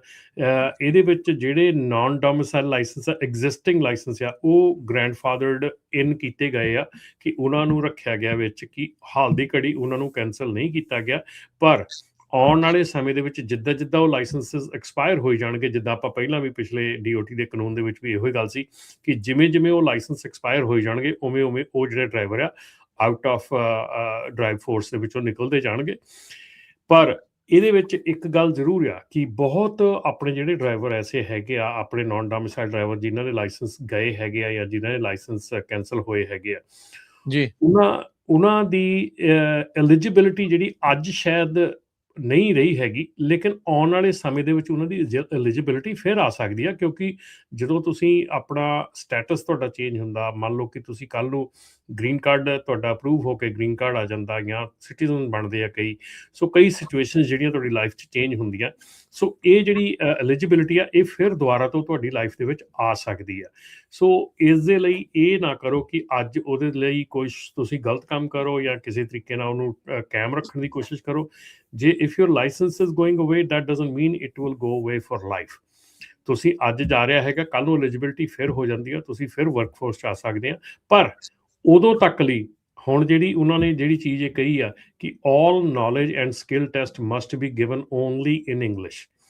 ਜਿੰਨੇ ਵੀ ਟੈਸਟ ਹੈਗੇ, ਜੋ ਵੀ ਕੁਛ ਹੈਗਾ, ਉਹ ਇੰਗਲਿਸ਼ ਦੇ ਵਿੱਚ ਹੋਣਾ ਜ਼ਰੂਰੀ ਹੈਗਾ। ਸੋ ਬਹੁਤ ਜਿਹੜੀਆਂ ਚੀਜ਼ਾਂ ਹੈਗੀਆਂ ਉਹਦੇ ਲਈ ਤੁਹਾਨੂੰ ਰੈਡੀ ਹੋਣਾ ਪੈਣਾ। ਸੋ ਨਾਓ ਜੇ ਤੁਹਾਡਾ ਲਾਇਸੈਂਸ ਚਲਾ ਗਿਆ ਹੈਗਾ, ਪਲੀਜ਼ ਤੁਸੀਂ you should get ready for the next wave. ਆਪਣੀ ਨੈਕਸਟ ਵੇਵ ਦੇ ਲਈ ਰੈਡੀ ਹੋ ਜਾਓ, ਕਿਉਂਕਿ ਨੈਕਸਟ ਵੇਵ ਆਉਣੀ ਆ, ਇਹ ਬਿਲਕੁਲ ਸਰਟਨ ਆ। ਮੈਂ ਅੱਜ ਇੱਥੇ ਆਪਣੇ ਰੇਡੀਓ ਤੇ ਔਨ 에ਅਰ ਕਹਿਣਾ ਕਿ ਇਹ ਸਰਟਨ ਆ ਕਿ ਇਹ ਜਿਹੜੀ ਵੇਵ ਵਾਪਸ ਆਉਣੀ ਹੈਗੀ ਆ। ਇਹ ਡਰਾਈਵਰ ਚਾਹੀਦੇ ਆ, ਅਮਰੀਕਾ ਨੂੰ ਇਹ ਡਰਾਈਵਰ ਚਾਹੀਦੇ ਆ, ਪਰ ਗੁੱਡ ਡਰਾਈਵਰ ਚਾਹੀਦੇ ਆ। ਇਹਦੇ ਵਿੱਚ ਜੇ ਤੁਸੀਂ ਗੁੱਡ ਡਰਾਈਵਰ ਨਹੀਂ ਹੈਗੇ, ਡੋਂਟ ਕਾਊਂਟ ਔਨ ਇਟ। ਪਰ ਜੇ ਤੁਸੀਂ ਗੁੱਡ ਡਰਾਈਵਰ ਹੈਗੇ ਆ, just stay with it, it will come back. So driver shortage ਵਾਲੀ ਵੇਵ ਆ ਰਹੀ ਆ? ਆਊਗੀ ਜੀ। ਆਈ ਮੀਨ ਹੁਣ ਦੇਖੋ, ਪ੍ਰੋਬਲਮ ਇੱਥੇ ਇਹ ਨਹੀਂ ਕਿ ਅਸੀਂ 2 ਲੱਖ ਡਰਾਈਵਰ ਲੂਜ਼ ਕਰਨ ਦੀ ਗੱਲ ਕਰ ਰਹੇ ਹਾਂ। ਇੱਥੇ 2 ਲੱਖ ਤਾਂ ਨਾਨ ਡੋਮਿਸਾਈਲ ਡਰਾਈਵਰ ਆ। ਜੇ ਅਸੀਂ ਇੰਗਲਿਸ਼ ਪ੍ਰੋਫੀਸ਼ੀਐਂਸੀ ਦਾ ਵਿੱਚ ਚੀਜ਼ ਪਾ ਲਈਏ ਤੇ ਆਲਮੋਸਟ 6 ਲੱਖ ਦੇ ਕਰੀਬ ਡਰਾਈਵਰ ਬਣ ਜਾਂਦੇ ਆ। ਠੀਕ ਹੈ ਨਾ? ਇਹਦੇ ਵਿੱਚ ਸਿਰਫ ਸਾਡੀ ਕਮਿਊਨਿਟੀ ਨਹੀਂ, ਇਹਦੇ ਵਿੱਚ ਮੈਕਸੀਕਨ ਕਮਿਊਨਿਟੀ, ਹੋਰ ਕਮਿਊਨਿਟੀਜ਼, ਬਹੁਤ ਕਮਿਊਨਿਟੀਜ਼ ਇਨਵੋਲਵਡ ਹੈਗੀਆਂ। ਤੇ ਐਡਾ ਵੱਡਾ ਗਰੁੱਪ ਜਿਹੜਾ ਟਰੱਕ ਡਰਾਈਵਰਸ ਦਾ ਵਿੱਚੋਂ ਨਿਕਲ ਜਾਣਾ, ਉਹਦੇ ਨਾਲ ਜਿਹੜੀ ਇਸ ਵੈਕਿਊਮ ਦੀ ਪੂਰਤੀ ਹੋਣੀ ਬਹੁਤ ਮੁਸ਼ਕਲ ਹੈਗੀ ਆ। ਇਟਸ ਨਾਟ ਈਜ਼ੀ, ਕਿਉਂਕਿ ਇੰਨੀ ਸਪੀਡ ਨਾਲ ਡਰਾਈਵਰ ਜਿਹੜੇ ਆ ਉਹ ਪ੍ਰੋਡਿਊਸ ਨਹੀਂ ਹੋ ਰਹੇ। ਹੁਣ ਤੁਸੀਂ ਇਹ ਦੇਖੋ ਨਾ ਕਿ ਇਹ ਡਰਾਈਵਰ ਇੱਕ ਬੰਨੇ ਬਾਹਰ ਜਾ ਰਹੇ ਆ, ਠੀਕ ਹੈ, ਦੂਜੇ ਬੰਨੇ ਰਿਟਾਇਰੀਜ਼ ਬਾਹਰ ਹੋ ਰਹੇ ਆ, ਤੀਸਰੇ ਬੰਨੇ ਜਿਹੜੀ ਮੇਨ ਸਟ੍ਰੀਮ ਕਮਿਊਨਿਟੀ ਹੈਗੀ ਆ, ਉਹਦੇ ਵਿੱਚ ਇਸ ਕਿੱਤੇ ਦੇ ਵਿੱਚ ਆਉਣ ਦੀ ਚਾਹਨਾ ਇੰਨੀ ਹੈ ਨਹੀਂ। ਠੀਕ ਹੈ ਨਾ? ਸੋ ਇਸ ਕਰਕੇ ਇਹ ਸਾਰੀਆਂ ਜਿਹੜੀਆਂ ਫੈਕਟਰਸ ਆ ਕੰਟਰੀਬਿਊਟ ਕਰਦੇ ਆ।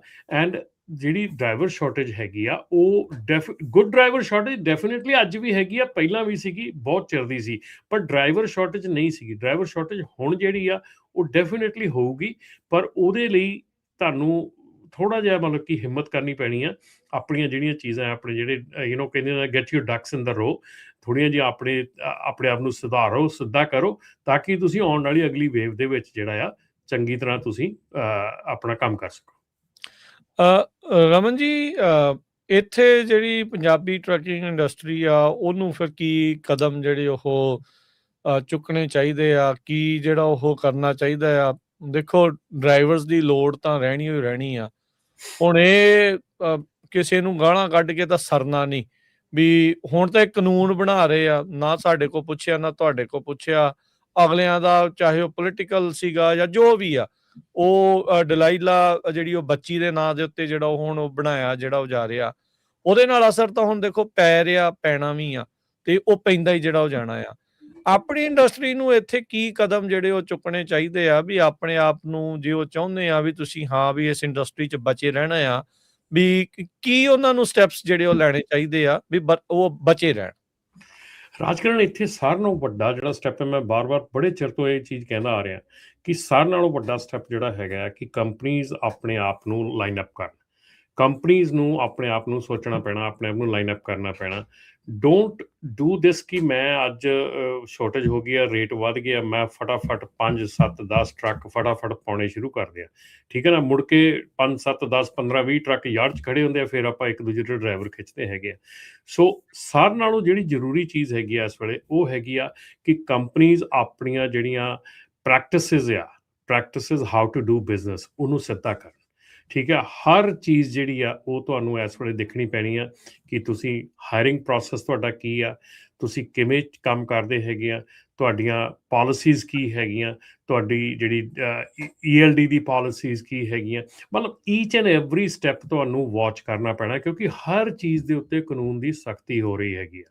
ਸੋ ਇਹਦਾ ਮਤਲਬ ਇਹ ਆ ਕਿ ਹਰ ਇੱਕ ਕੰਪਨੀ ਆਪਣਾ ਜਿਹੜੀ ਆ ਡੇਲੀ ਬੇਸਿਸ ਦੇ ਉੱਤੇ ਆਪਣਾ ਚੈੱਕ ਕਰੇ ਕਿ ਸਾਡਾ ਵਰਕ ਐਥਿਕਸ ਕੀ ਆ, ਅਸੀਂ ਕਿੱਥੇ ਸਟੈਂਡ ਕਰਦੇ ਹੈਗੇ ਆ। ਰਾਜਕਰਨ, ਇੱਕ ਬਹੁਤ ਸਿੰਪਲ ਚੀਜ਼ਾਂ ਹੈਗੀਆਂ ਜਿਹੜੀਆਂ ਰਿਕੁਆਇਰਡ ਬਾਈ ਲਾਅ ਹੈਗੀਆਂ, ਅਸੀਂ ਕਰਦੇ ਨਹੀਂ ਗੇ। ਜਦੋਂ ਅਸੀਂ ਡਰਾਈਵਰ ਦੀ ਐਪਲੀਕੇਸ਼ਨ ਭਰਦੇ ਹਾਂ, ਡਰਾਈਵਰ ਦੀ ਐਪਲੀਕੇਸ਼ਨ ਦੇ ਵਿੱਚ ਸਾਡੇ ਕੋਈ ਵੀ ਪ੍ਰੀਵੀਅਸ ਇੰਪਲੋਇਰ ਦਾ ਅੱਵਲ ਤਾਂ ਨਾਂ ਹੀ ਨਹੀਂ ਹੁੰਦਾ, ਜੇ ਹੁੰਦਾ ਤੇ ਉਹਦਾ ਫੋਨ ਨੰਬਰ ਨਹੀਂ ਹੈਗਾ, ਉਹਦਾ ਈਮੇਲ ਐਡਰੈਸ ਨਹੀਂ ਹੈਗਾ।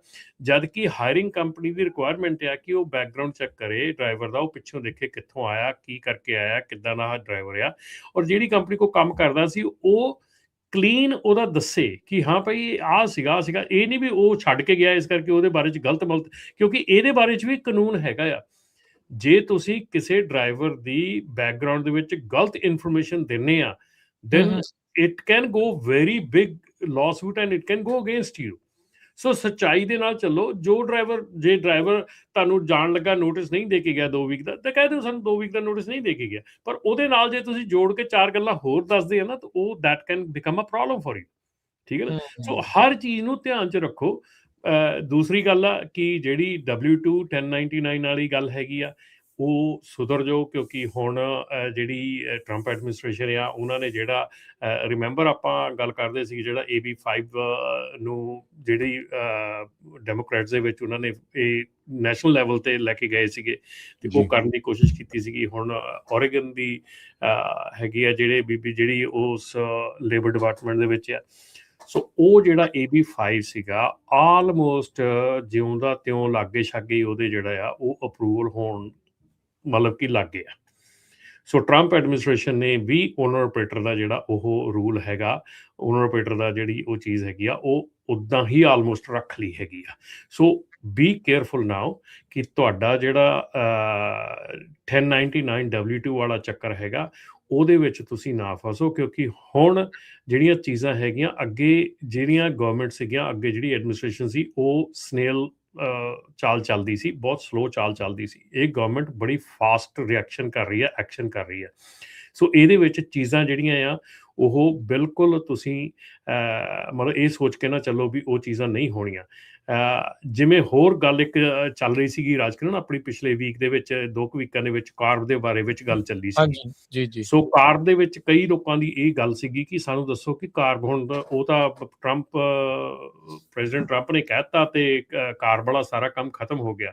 ਕੱਲ ਕੇ ਪਰਸੋਂ ਮੈਨੂੰ ਕਾਲ ਆਈ ਹੈਗੀ ਆ ਕਿ ਆਪਣੇ 99 ਦੇ ਉੱਤੇ ਟਲੈਰੀ ਰੈਸਟ ਏਰੀਆ ਦੇ ਵਿੱਚ ਜਿਹੜੀ ਇੰਸਪੈਕਸ਼ਨ ਹੋਈ ਹੈਗੀ ਆ, ਉਹਦੇ ਵਿੱਚ ਆਪਣੇ ਇੱਕ ਸੱਜਣ ਨੂੰ ਡੈਫ ਡਿਲੀਟ ਕਰਨ ਦੇ ਮਾਮਲੇ ਦੇ ਵਿੱਚ $25,000 ਦਾ ਜੁਰਮਾਨਾ ਹੋਇਆ। ਠੀਕ ਹੈ, $25,000 ਦਾ 25,000 ਬਿਕਾਜ਼ ਡੈਫ ਜੇ ਤੁਸੀਂ ਡਿਲੀਟ ਕੀਤਾ ਹੈਗਾ ਨਾ, ਤੁਹਾਡਾ ਟਰੱਕ ਦੇ ਵਿੱਚੋਂ ਡੈਫ ਡਿਲੀਟ ਹੈ ਤੇ ਤੁਸੀਂ ਕੈਲੀਫੋਰਨੀਆ ਦੇ ਵਿੱਚ ਆ, ਦੇ ਸਟਿਲ ਆਰ ਡੂਇੰਗ ਦੈਟ। ਤੁਹਾਨੂੰ ਸਟਿਲ ਟਿਕਟਾਂ ਮਿਲ ਰਹੀਆਂ ਹੈਗੀਆਂ। ਜੇ ਤੁਹਾਡਾ ਸਮੋਕ ਚੈੱਕ ਪਾਸ ਨਹੀਂ ਹੋ ਰਿਹਾ, ਸਟਿਲ ਟਿਕਟਾਂ ਮਿਲ ਰਹੀਆਂ ਹੈਗੀਆਂ।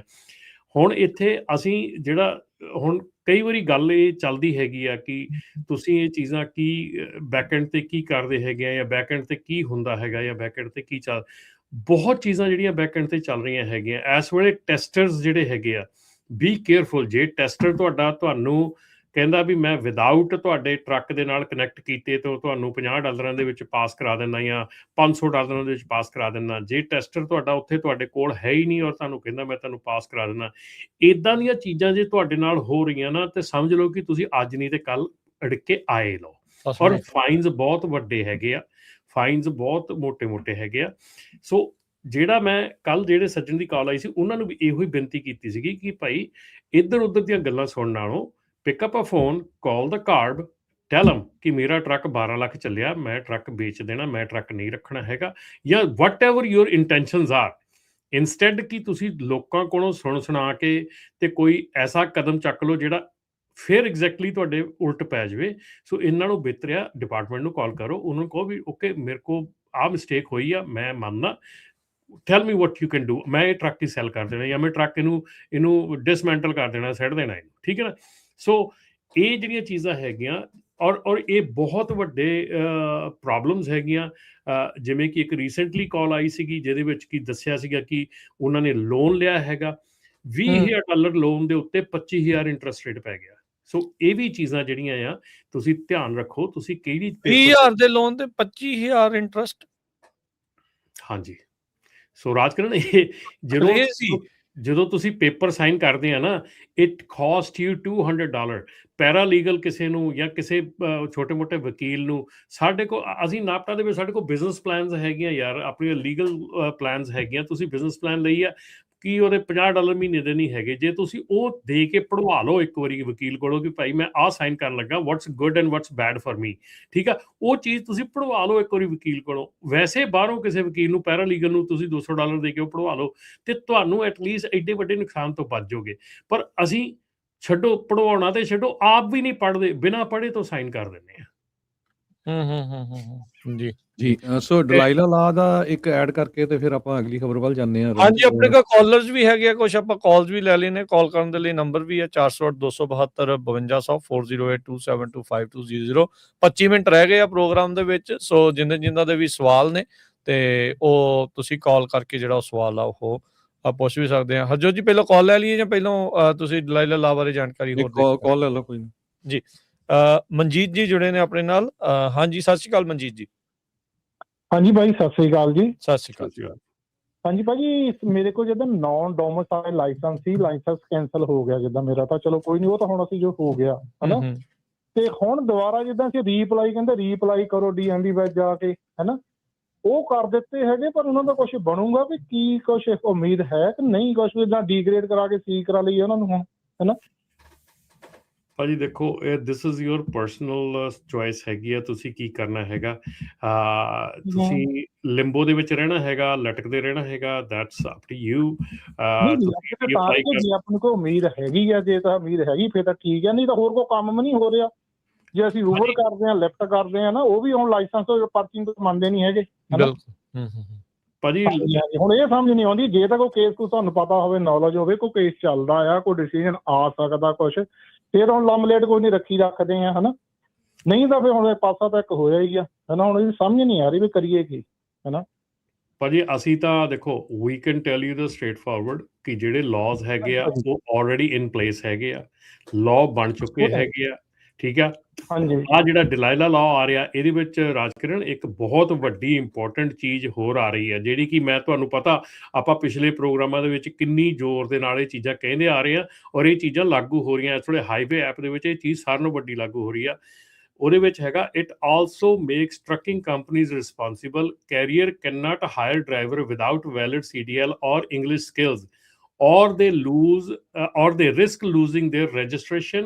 The bill even bans certain foreign dispatch services that help foreign drivers skirt rules. More to come on this.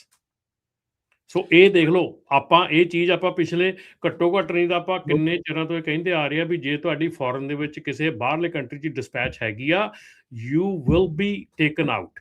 Raman ji ਹੁਣ ਇਹਨਾਂ ਨੂੰ ਤੁਸੀਂ ਦੱਸੋ, ਚਲੋ ਅਜੇ ਲਾਅ ਪ੍ਰਪੋਜ਼ ਆ, ਅਜੇ ਕਮੇਟੀ 'ਚ ਹੋ ਸਕਦਾ ਪਾਸ ਹੋ ਜਾਵੇ, ਹੋ ਸਕਦਾ ਰਹਿ ਜਾਵੇ, ਬਟ ਰਾਈਟ ਨਾਓ ਜਿੱਦਾਂ DMV ਵਾਲੇ ਕਹਿੰਦੇ ਵੀ ਤੁਸੀਂ ਕਰ ਲਓ, ਕੀ ਕਰ ਲੈਣਾ ਚਾਹੀਦਾ? ਕੋਈ ਇੰਤਜ਼ਾਰ ਕਰਨ ਦਾ ਫਾਇਦਾ ਹੈ ਜਾਂ ਨਹੀਂ ਹੈ? ਕੀ ਕਹਿੰਦੇ ਆ ਤੁਸੀਂ?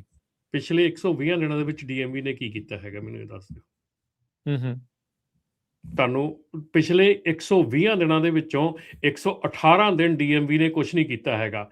ਪਿਛਲੇ 2 ਦਿਨਾਂ ਦੇ ਵਿੱਚ DMV ਨੇ ਭੜਕੂ ਪਾਤਾ। ਨਹੀਂ ਕਾਲ ਨਹੀਂ ਕੱਟ ਹੋ ਗਈ, ਸੁਣ ਰਹੇ ਹਾਂ ਤੁਹਾਡੀ ਗੱਲ, ਠੀਕ ਹੈ ਨਾ। ਅੱਛਾ ਜੀ, ਅੱਛਾ ਹਾਂਜੀ। 120 ਦਿਨਾਂ ਦੇ ਵਿੱਚ ਕੁਝ ਨਹੀਂ ਕੀਤਾ, 2 ਦਿਨਾਂ ਦੇ ਵਿੱਚ ਭੜਥੂ ਪਾ ਕੇ ਉਹਨਾਂ ਨੇ ਇਹ ਕਰਤਾ ਵੀ ਆਹ ਕਰ ਦਿਓ, ਆਹ ਕਰ ਦਿਓ, ਆਹ ਕਰ ਦਿਓ, ਠੀਕ ਹੈ ਨਾ। ਦ ਪ੍ਰੋਬਲਮ ਇਜ਼ ਕਿ ਜਿਹੜੀ ਆਪਾਂ ਨੂੰ ਸਮਝਣ ਦੀ ਇਹ ਚੀਜ਼ ਦੀ ਲੋੜ ਹੈ। ਦੇਖੋ ਤੁਸੀਂ ਮੈਨੂੰ ਗਲਤ ਕਹਿ ਸਕਦੇ ਆ, ਠੀਕ ਹੈ ਨਾ। I'm just telling you the truth ਇਹ ਹੈਗਾ ਕਿ ਵੈਨ ਹੋਰ ਸਟੇਟਾਂ ਜਿਹੜੀਆਂ ਆ, ਬਾਹਰਲੀਆਂ ਕਈ ਸਟੇਟਾਂ ਜਿਹੜੀਆਂ ਜਦੋਂ ਉਹ ਕੈਂਸਲ ਕਰ ਰਹੀਆਂ ਹੈਗੀਆਂ, ਬਾਹਰਲੀਆਂ ਕਈ ਸਟੇਟਾਂ ਉਸ ਕਾਨੂੰਨ ਨੂੰ ਮੰਨ ਰਹੀਆਂ ਹੈਗੀਆਂ, ਕਈ ਸਟੇਟਾਂ ਜਿਹੜੀਆਂ ਉਸ ਲਾਇਸੈਂਸ ਨੂੰ ਆਪਣੀ ਸਟੇਟ ਦੇ ਵਿੱਚੋਂ ਲੰਘਣ ਨਹੀਂ ਦੇ ਰਹੀਆਂ ਹੈਗੀਆਂ, ਕਿੰਨਾ ਕੁਛ ਉਹ ਜਿਹੜਾ ਹੋ ਰਿਹਾ ਹੈਗਾ।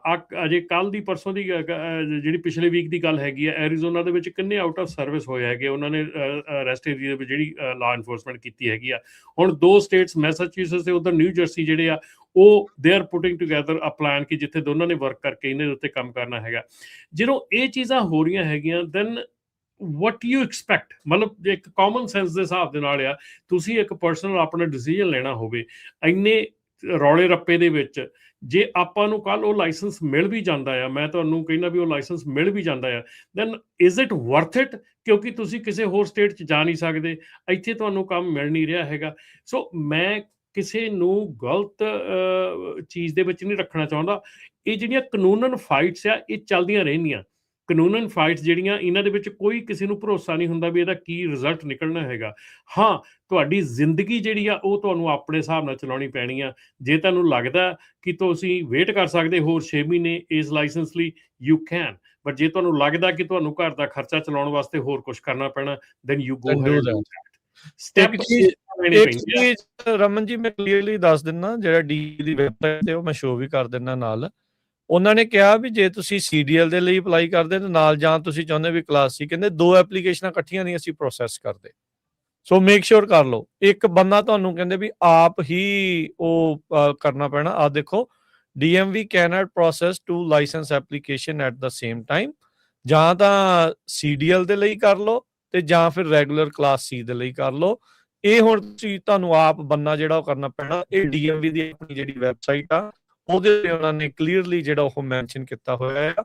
ਸੋ ਬਾਕੀ ਇਹਨਾਂ ਦੇ ਟਰੈਕ ਰੈਕਡ ਨੂੰ ਦੇਖਦੇ ਹੋਏ ਤੁਸੀਂ ਆਪ ਅੰਦਾਜ਼ਾ ਜਿਹੜਾ ਉਹ ਲਾ ਲਓ ਵੀ ਕੀ ਤੁਸੀਂ ਜਿਹੜਾ ਉਹ ਕਰਨਾ ਆ। ਉਹਨਾਂ ਨੇ ਤੇ ਇਹ ਕਿਹਾ ਸੀਗਾ ਵੀ 6 ਤਰੀਕ ਤੋਂ ਪਹਿਲਾਂ ਜੇ ਤੁਸੀਂ ਆਪ ਕੈਂਸਲ ਕਰ ਦਿੰਦੇ ਆ ਤਾਂ ਫਿਰ ਤੁਸੀਂ ਕਰ ਸਕਦੇ ਆ। ਉਸ ਤੋਂ ਬਾਅਦ ਦੇ ਵਿੱਚ ਹੁਣ ਨਹੀਂ ਜਿਹੜਾ ਹੋ ਰਿਹਾ। ਦੇਖੋ ਉਹਨਾਂ ਦੀ ਮੋਟੀ ਲਾਈਨ ਲਿਖੀ ਆ, is not currently issuing non-domiciled CLPs or CDLs। ਹੁਣ ਭੁਲੇਖੇ 'ਚ ਰਹਿਣਾ ਆ ਤੁਸੀਂ, ਕਿਵੇਂ ਰਹਿਣਾ ਆ? ਅੱਧੀਆਂ ਚੀਜ਼ਾਂ ਜਿਹੜੇ DMV ਦੇ ਵਿੱਚ ਬੈਠੇ ਆ ਉਹਨਾਂ ਨੂੰ ਵੀ ਨਹੀਂ ਪਤਾ। ਕੁਛ ਕੁ ਵੈਬਸਾਈਟ ਦੇ ਉੱਤੇ ਜਦੋਂ ਇਸ ਤਰੀਕੇ ਨਾਲ ਪਾਈਆਂ ਜਾਂਦੀਆਂ ਲੋਕ ਹੋਰ ਕਨਫਿਊਜ਼ ਹੋ ਜਾਂਦੇ ਆ। ਬਾਕੀ ਬਿਲਕੁਲ ਸਹੀ ਗੱਲ ਆ ਰਮਨ ਜੀ ਦੀ ਵੀ 120 ਦਿਨਾਂ ਦੇ ਵਿੱਚੋਂ ਉਹਨਾਂ ਨੇ ਕੀਤਾ ਕੀ ਆ? ਉਹ ਤੁਹਾਨੂੰ ਜਿਹੜੇ ਆ ਉਹ ਮਿੱਠੀਆਂ ਗੱਲਾਂ ਸੁਣਾਉਂਦੇ ਰਹੇ, ਅੰਦਰ ਖਾਤੇ ਉਹਨਾਂ ਦੀਆਂ ਸਾਰੀਆਂ ਮੰਨਦੇ ਰਹੇ। ਸੋ ਹੁਣ ਤੁਸੀਂ ਆਪ ਹੀ ਅੰਦਾਜ਼ਾ ਲਾ ਲਓ ਵੀ ਅੰਦਰ ਖਾਤੇ ਕੀ ਆ। ਤੇ ਬਾਕੀ ਇਹਨਾਂ ਨੇ ਆਪ ਕਲੀਅਰਲੀ ਦੱਸ ਦਿੱਤਾ, ਆਈਦਰ CDL ਜਾਂ ਕਲਾਸ C, ਦੋ ਐਪਲੀਕੇਸ਼ਨਾਂ ਇਕੱਠੀਆਂ ਤੁਹਾਡੀਆਂ ਪ੍ਰੋਸੈਸ ਨਹੀਂ ਜੋ ਹੋਣੀਆਂ। ਇੱਕ ਨੂੰ ਤੁਸੀਂ ਲਾ ਲਓ ਜਾਂ CDL ਵਾਲੇ ਪਾਸੇ ਹੋ ਲਓ ਜਾਂ ਕਲਾਸ C ਵਾਲੇ ਪਾਸੇ ਹੋ ਲਓ। ਰਾਜਕਿਰਨ ਉਹਦੇ ਵਿੱਚ ਵੀ ਇੱਕ ਗੱਲ ਹੈ ਨਾ, ਤੁਸੀਂ CDL ਪਾਸੇ ਹੋ ਲਓ, CDL ਦੀ ਐਪਲੀਕੇਸ਼ਨ ਕਰ ਦਿਓ, then there is a requirement, CDL ਦੀ ਰਿਕੁਆਇਰਮੈਂਟ ਹੈ ਹੁਣ ਕਿ ਤੁਹਾਡੇ ਉਹਦੇ ਵਿੱਚ ਵਰਕ ਪਰਮਿਟ ਨੂੰ ਉਹ ਨਹੀਂ ਮੰਨਦੇ, 3 ਵੀਜ਼ਿਆਂ ਨੂੰ ਮੰਨਦੇ ਆ, ਹੈਨਾ, ਵੈਲਿਡ ਪਾਸਵਰਡ ਮੰਗਦੇ ਆ ਸਾਰਾ ਕੁਝ। ਸੋ ਉਹ ਹੁਣ DMV ਤਾਂ ਸ਼ਰੇਆਮ ਕਹੂਗੀ ਮੈਂ ਇਸ਼ੂ ਕਰ ਦਿੰਦੀ ਆ ਬਟ ਫੁੱਲਫਿਲ ਥੀਸ ਰਿਕੁਆਇਰਮੈਂਟਸ ਕਰ ਲਓ। ਸੋ ਉਹਦੇ ਵਿੱਚ ਜੇ ਤੁਸੀਂ ਫੁੱਲਫਿਲ ਨਹੀਂ ਕਰਦੇ ਫਿਰ ਤੁਸੀਂ ਵਿੱਚੇ ਮਜ਼ਦਾਰ ਕੀ ਰਹਿ ਜਾਣਾ। ਉਹਦੇ ਵਿੱਚ ਇਹ ਵੀ ਚੀਜ਼ ਹੈ ਨਾਲ ਕਿ ਇੰਗਲਿਸ਼ ਦੀ ਰਿਕੁਆਇਰਮੈਂਟ ਵੀ ਹੈ ਨਾਲ, ਟੈਸਟ ਵੀ ਉੱਚੀ ਹੋਣਾ, ਟੈਸਟ ਵੀ ਇੰਗਲਿਸ਼ 'ਚ ਹੋਣਾ ਹੈ। ਤੇ ਦੂਸਰੀ ਚੀਜ਼ ਹੋ ਰਿਹਾ ਕਿ ਜਿਹੜੀ DMV ਕੈਲੀਫੋਰਨੀਆ DMV ਆ ਉਹਨੂੰ ਇਹ ਵਾਰਨਿੰਗ ਮਿਲੀ ਆ ਕਿ either you cancel these licences or we going to cancel your ability to issue the licences from scratch. So ਕੱਲ ਨੂੰ ਕੈਲੀਫੋਰਨੀਆ ਦੇ ਵਿੱਚ 7 ਲੱਖ ਕਮਰਸ਼ੀਅਲ ਲਾਇਸੈਂਸ ਆ ਇੱਥੇ, 7 lakh. So is DMV is going to take that risk ki losing the ability to issue a license?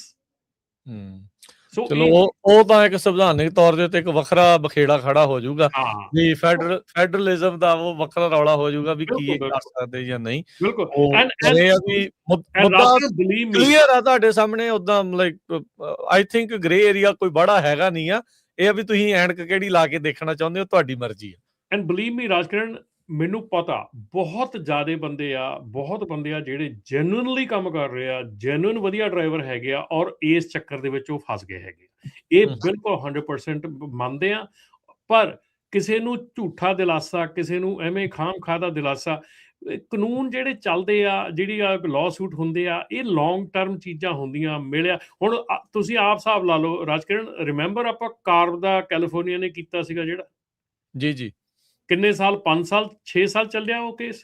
ਹਾਂਜੀ 6 ਸਾਲ ਬਾਅਦ ਉਹਨੇ ਕੈਲੀਫੋਰਨੀਆ ਤੋਂ ਵਿਡਰਾ ਕਰ ਲਿਆ ਆਪਣਾ ਕੇਸ। ਠੀਕ ਹੈ ਨਾ। ਸੋ ਇਹ ਚੀਜ਼ਾਂ ਜਿਹੜੀਆਂ ਨਾ, ਇਹ ਚੀਜ਼ਾਂ ਨੂੰ ਧਿਆਨ 'ਚ ਰੱਖੋ। ਪਹਿਲਾਂ ਲੀਗੈਲਿਟੀ ਦੇਖੋ, ਉਹਦਾ ਬੇਸਿਸ ਦੇਖੋ, ਕਾਮਨ ਸੈਂਸ ਯੂਜ਼ ਕਰੋ and then make a decision for yourself. Don't go ਕਿ ਉਹ ਕੀ ਕਹਿ ਰਿਹਾ ਕੀ ਕਹਿ ਰਿਹਾ, you know, just go and make the decision on your personal ਆਪਣੀ ਕੌਂਸ਼ੀਅਸ ਤੇ ਕਿ ਕੀ ਮੈਂ 6 ਮਹੀਨੇ ਵੇਟ ਕਰਦਾ ਰਹਿ ਸਕਦਾ ਇਸ ਚੀਜ਼ ਲਈ, ਔਰ ਕੀ ਮੇਰੇ ਘਰ ਨੂੰ ਕੱਲ ਨੂੰ ਮੈਨੂੰ ਪੇਮੈਂਟ ਚਾਹੀਦੀ ਆ, ਸੋ ਮੈਨੂੰ ਕੁਝ ਹੋਰ ਕਰਨਾ ਪੈਣਾ। Then make a decision according to that. ਜੀ ਆਪਣੇ ਅਗਲੇ ਕਾਲਰ ਨੇ ਵਰਿੰਦਰ। ਹਾਂਜੀ ਸਤਿ ਸ਼੍ਰੀ ਅਕਾਲ ਜੀ। ਸਤਿ ਸ਼੍ਰੀ ਅਕਾਲ ਜੀ ਸਾਹਿਬ ਨੂੰ। ਜੀ ਮੈਂ ਜਾਣਕਾਰੀ ਦੇਣਾ ਚਾਹੁੰਦਾ ਜੀ, ਜਿਹੜੀ ਗੱਲ ਹੁਣ ਇਸ਼ੂ ਚੱਲ ਰਿਹਾ ਜੀ ਇਸ ਬਾਰੇ ਹੀ, ਕਿ ਮੇਰਾ ਇੱਕ ਬਹੁਤ ਹੀ ਖਾਸ ਯਾਰ ਦੋਸਤ ਵੈਸਟ ਸੈਕਰਾਮੈਂਟੋ DMV ਦੇ ਵਿੱਚ ਜਦੋਂ ਆਪਣਾ ਇਹੀ A ਕਲਾਸ ਦਾ ਉਹਨਾਂ ਦਾ ਕੈਂਸਲ ਹੋ ਗਿਆ ਸੀ, ਦੁਬਾਰੇ ਉਹਨਾਂ ਨੇ ਇਹ ਫਾਰਮ ਭਰ ਦਿੱਤਾ, ਮਤਲਬ ਐਪਲੀਕੇਸ਼ਨ ਦੁਬਾਰਾ ਫਿਲ ਕਰ ਦਿੱਤੀ। ਹਾਂਜੀ, ਤੇ ਉਧਰੋਂ ਉਹਨੂੰ C ਕਲਾਸ ਦੇ ਉੱਤੇ ਹੀ ਇੱਕ ਬਹੁਤ ਚੰਗੀ ਜੌਬ ਮਿਲ ਗਈ। ਮੈਂ ਹੁਣ ਉਹ ਦੱਸਣਾ ਨਹੀਂ ਚਾਹੁੰਦਾ ਕਿਉਂਕਿ ਹਰ ਇੱਕ ਦਾ ਆਪਣਾ ਵੱਖਰਾ ਕੰਮ ਹੈ। ਤੇ ਉਹ C ਕਲਾਸ ਦੇ ਜਿਹੜੇ ਜਿੱਥੇ ਜੌਬ ਮਿਲੀ ਹੈ ਜੀ, ਉਹ ਉਹਨੂੰ ਕਹਿੰਦੇ ਨੇ ਸਾਨੂੰ ਇਹ ਪੇਜ ਨਹੀਂ ਚਾਹੀਦਾ, ਸਾਨੂੰ ਕਾਰਡ ਲਿਆ ਕੇ ਦੇ।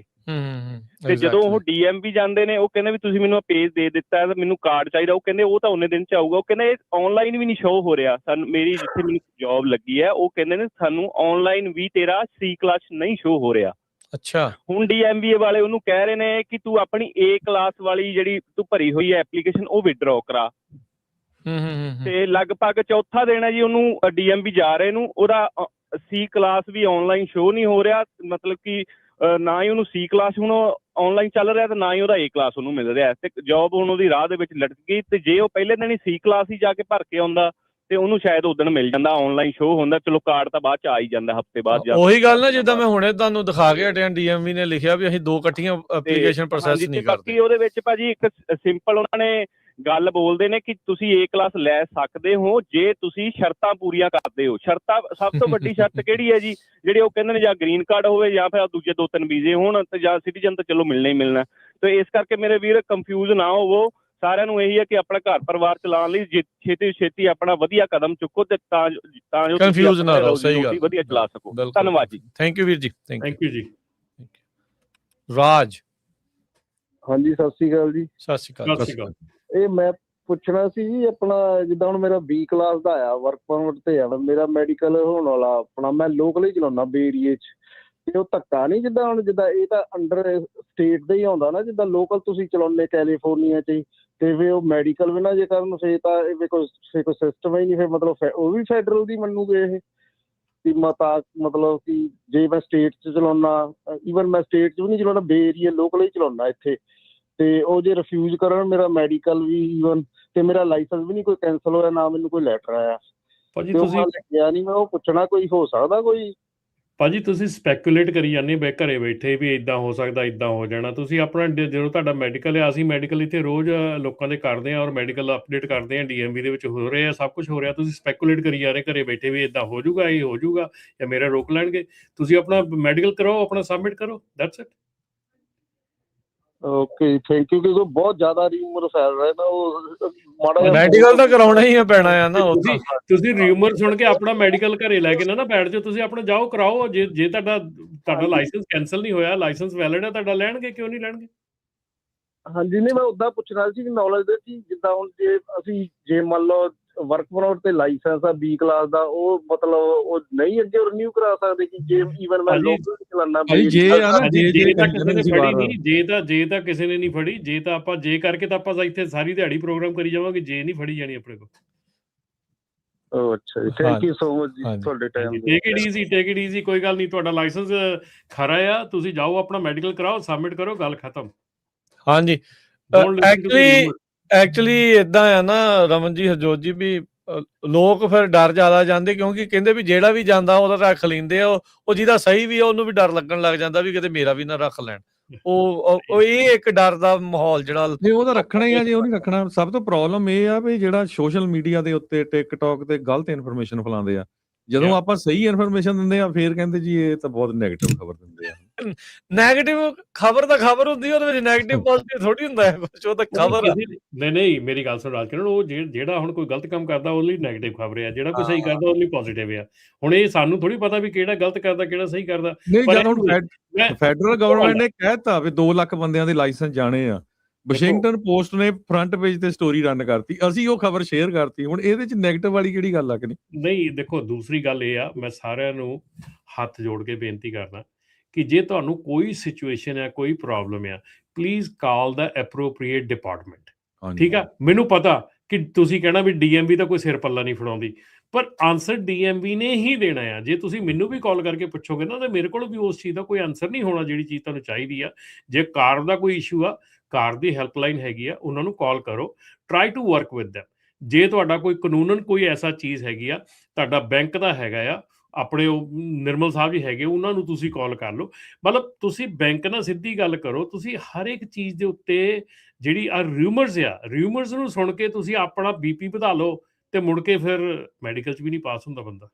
ਪਰ ਇੱਕ ਗੱਲ ਜ਼ਰੂਰ ਹੈ ਰਮਨ ਜੀ, ਜਿਹੜੇ DMV ਦੇ EMPLOYE ਵੀ ਆ ਨਾ, ਉਹ ਪੂਰੀ ਤਰ੍ਹਾਂ ਟ੍ਰੇਨਡ ਨਹੀਂ, ਪਰ ਇਹ ਬਹੁਤ ਛੇਤੀ ਹੋ ਜਾਣਾ ਕਿਉਂਕਿ AI ਯੂਜ਼ ਹੋ ਰਹੀ ਆ। ਹੁਣ AI ਦੇ ਨਾਲ ਐਨ ਕਲੀਅਰ ਕੱਟ ਹੋ ਜਾਣਾ। ਅਗਲੇ ਨੇ ਉੱਥੇ ਐਂਟਰ ਕਰੋ ਵੀ ਆਹ ਹੈਗਾ, ਯੈਸ ਨੋ ਦੈਟਸ ਇਟ।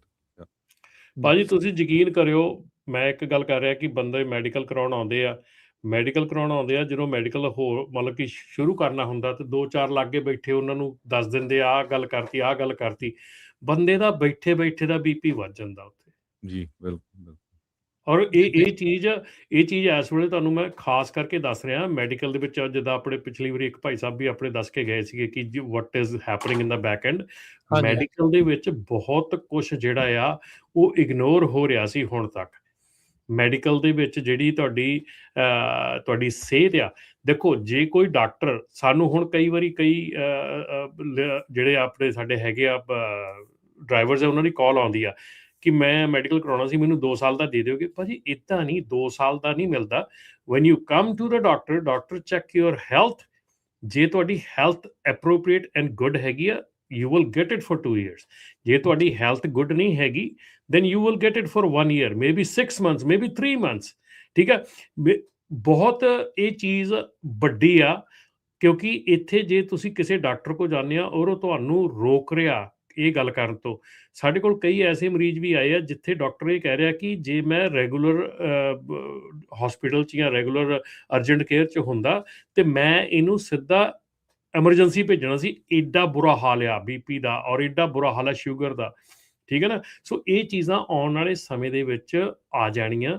ਸੋ ਜੇ ਤੁਸੀਂ ਟਰੱਕਿੰਗ ਇੰਡਸਟਰੀ 'ਚ ਰਹਿਣਾ ਆ, please take care of your self. ਆਪਣੀ ਸਿਹਤ ਦੀ ਟੇਕ ਕੇਅਰ ਕਰੋ, ਆਪਣੀ ਹੈਲਥ ਦੀ ਟੇਕ ਕੇਅਰ ਕਰੋ। ਜੇ ਡਾਕਟਰ ਤੁਹਾਨੂੰ ਕਹਿੰਦਾ ਵੀ ਆਪਣੇ ਡਾਕਟਰ ਕੋਲ ਜਾ ਕੇ ਦਵਾਈ ਖਾਓ, ਆਪਣੇ ਡਾਕਟਰ ਕੋਲ ਜਾ ਕੇ ਮਿਲੋ, ਉਹਨੂੰ ਦਵਾਈ ਲਓ ਤੇ ਉਸ ਚੀਜ਼ ਨੂੰ ਲਓ। ਠੀਕ ਹੈ, ਤੇ ਦੂਸਰੀ ਚੀਜ਼ ਆ ਕਿ ਉਸ ਚੀਜ਼ ਨੂੰ ਸੁਣ ਕੇ ਤੇ ਇੰਡੀਆ ਤੋਂ ਦਵਾਈ ਮੰਗਾ ਕੇ ਨਾ ਖਾਣੀ ਸ਼ੁਰੂ ਕਰ ਦਿਓ, ਕਿਉਂਕਿ ਉਹ ਫਿਰ ਦੂਜੇ ਬੰਨੇ ਪੋਜ਼ਿਟਿਵ ਹੋ ਜਾਂਦਾ ਕੰਮ। ਜੀ ਹਰਪ੍ਰੀਤ, ਸਤਿ ਸ਼੍ਰੀ ਅਕਾਲ।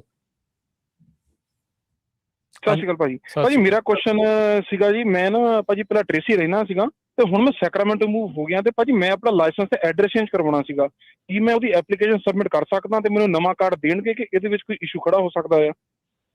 ਹੁਣ ਇਹ ਵੀ ਸਿੰਪਲ ਜਿਹਾ ਚੀਜ਼ ਹੈ, ਤੁਸੀਂ ਜਾਓ ਆਪਣਾ ਐਡਰੈਸ ਚੇਂਜ ਕਰਾਓ, ਬਸ ਜਾ ਕੇ ਆਪਣਾ ਐਡਰੈਸ ਚੇਂਜ ਕਰਵਾ ਲਓ। ਤੁਹਾਨੂੰ ਉਹ ਆਨਲਾਈਨ ਵੀ ਐਡਰੈਸ ਚੇਂਜ ਦੀ ਐਪਲੀਕੇਸ਼ਨ ਪਾ ਦਿੰਦੇ ਆ, ਤੁਸੀਂ ਉੱਥੇ ਜਾ ਕੇ ਵੀ ਕਰਵਾ ਸਕਦੇ, ਆਨਲਾਈਨ ਆਪਣਾ ਐਡਰੈਸ ਚੇਂਜ ਕਰਵਾ ਲਓ। ਮੈਂ ਆਨਲਾਈਨ 2 ਵਾਰੀ ਟਰਾਈ ਕੀਤਾ ਹੈ ਤੇ ਉਹਦੇ ਵਿੱਚ ਐਰਰ ਆ ਜਾਂਦਾ ਹੈਗਾ ਆ, ਐਂਡ ਦੇ ਸੇ ਕਿ ਆਪਾਂ ਨੂੰ ਡੀਐਮਵੀ ਵਿਜ਼ਿਟ ਕਰਨਾ ਪੈਣਾ ਹੈਗਾ ਆ। ਵੀ ਵਿਜ਼ਿਟ ਡੀਐਮਵੀ ਨੂੰ ਕਾਲ ਕੀਤੀ, ਉਹ ਜਨਾਨੀ ਮੈਨੂੰ ਕਹਿੰਦੇ ਹੈਗੇ ਆ we don't know. Commercial license ਤੁਹਾਡੇ ਕੋਲ? ਕਹਿੰਦੇ ਵੀ ਸਾਨੂੰ ਪਤਾ ਹੀ ਨਹੀਂ। ਕਹਿੰਦੇ ਹਾਂਜੀ, ਡੀਐਮਵੀ ਵਾਲੇ ਕਹਿੰਦੇ ਵੀ ਡੋਨਟ ਨੋ, ਤੁਸੀਂ ਡੀਐਮਵੀ ਆਪਣਾ ਉੱਥੇ ਵਿਜ਼ਿਟ ਕਰੋ। ਉਹਨਾਂ ਜਾਣਾ ਹੀ ਪੈਣਾ ਜੀ ਫਿਰ ਤਵੀਰ ਜੀ ਤੁਹਾਨੂੰ। ਤੇ ਭਾਜੀ ਡੀਐਮਵੀ ਮੈਂ ਗਿਆ ਸੀ, ਵਿਜ਼ਿਟ ਕੀਤਾ ਹੈਗਾ, ਬਟ ਡੀਐਮਵੀ ਵਾਲੇ ਕਹਿੰਦੇ ਹੈਗੇ ਵੀ ਇਟਸ ਆਨਲਾਈਨ ਸਰਵਿਸ ਅਵੇਲੇਬਲ ਆ, ਉੱਥੇ ਜਾਓ। ਜੇ ਜਿਹੜਾ ਕਿਓਸਕ ਲੱਗਿਆ ਹੈਗਾ ਆ ਵੀ ਤੁਸੀਂ ਕਿਓਸਕ ਤੋਂ ਰਿਕੁਐਸਟ ਸਬਮਿਟ ਕਰ ਦਿਓ। ਜੇ ਮੈਂ ਫੋਨ ਤੋਂ ਕਰਦਾ ਹੈਗਾ ਆ, ਉੱਤੇ ਉਹ ਆ ਜਾਂਦਾ ਹੈਗਾ ਵੀ 3 ਦਿਨ 'ਚ ਤੁਹਾਨੂੰ ਰਿਪਲਾਈ ਆ ਜਾਏਗਾ। ਉਸ ਤੋਂ ਬਾਅਦ ਪਰ ਰਿਪਲਾਈ ਕੋਈ ਨਹੀਂ ਹੁੰਦਾ। ਮਤਲਬ ਕਿ ਮੈਨੂੰ ਇਹ ਡਰ ਆ ਵੀ ਐ ਨਾ ਹੋਵੇ ਵੀ ਮੈਂ ਸਬਮਿਟ ਕਰਦਾ ਰਿਕੁਐਸਟ, ਮੁੜ ਕੇ ਜਿਹੜਾ ਮੇਰਾ ਵੀ ਮਤਲਬ ਕਿ ਉੱਥੇ ਜਾ ਕੇ ਡੀਐਮਵੀ ਲਾਇਸੈਂਸ ਮੈਂ ਬਾਏ ਹੈਂਡ ਦੇ ਦਾਂ, ਮੇਰਾ ਪੁਰਾਣਾ ਲਾਇਸੈਂਸ ਵੀ ਰੱਖ ਲੈਣਾ ਤੇ ਮੁੜ ਕੇ ਮੈਨੂੰ ਕਹਿਣ ਵੀ ਨਵਾਂ ਅਸੀਂ ਤੁਹਾਨੂੰ ਦੇਣਾ ਨਹੀਂ ਬਿਕੋਜ਼ ਤੁਸੀਂ ਨੌਨ ਡੋਮਿਸਾਈਲ ਲਾਇਸੈਂਸ ਆ। ਵੀ ਇਹਦੇ ਬਾਰੇ ਅਨਫੋਰਚੂਨੇਟ ਸਿਚੁਏਸ਼ਨ ਹੈਗੀ ਆ ਜੀ, ਬਹੁਤ ਜ਼ਿਆਦਾ ਅਨਫੋਰਚੂਨੇਟ ਹੈਗੀ ਆ। ਇਹਦਾ ਨਾ ਸਾਡੇ ਕੋਲ ਕੋਈ ਜਵਾਬ ਹੈਗਾ ਤੇ ਆਈ ਥਿੰਕ ਡੀਐਮਵੀ ਤੇ ਕੋਲ ਤਾਂ ਤੁਸੀਂ ਸੁਣ ਹੀ ਲਿਆ, ਉਹਨਾਂ ਕੋਲ ਤਾਂ ਆਪਣੇ ਕੋਲ ਕੋਈ ਜਵਾਬ ਨਹੀਂ ਹੈਗਾ। ਸੋ ਅਨਫੋਰਚੂਨੇਟ ਸਿਚੁਏਸ਼ਨ ਹੈਗੀ ਆ। ਕੀਪ ਟਰਾਈਂਗ ਆਨਲਾਈਨ, ਉਹਨੂੰ ਟਰਾਈ ਕਰਦੇ ਰਹੋ ਕਿ hopefully it will get done online. ਜੀ ਠੀਕ ਹੈ ਜੀ, ਓਕੇ, ਥੈਂਕ ਯੂ ਮੇਰਾ ਵੀਰ, ਥੈਂਕ ਯੂ। ਬੂਟਾ ਸਿੰਘ।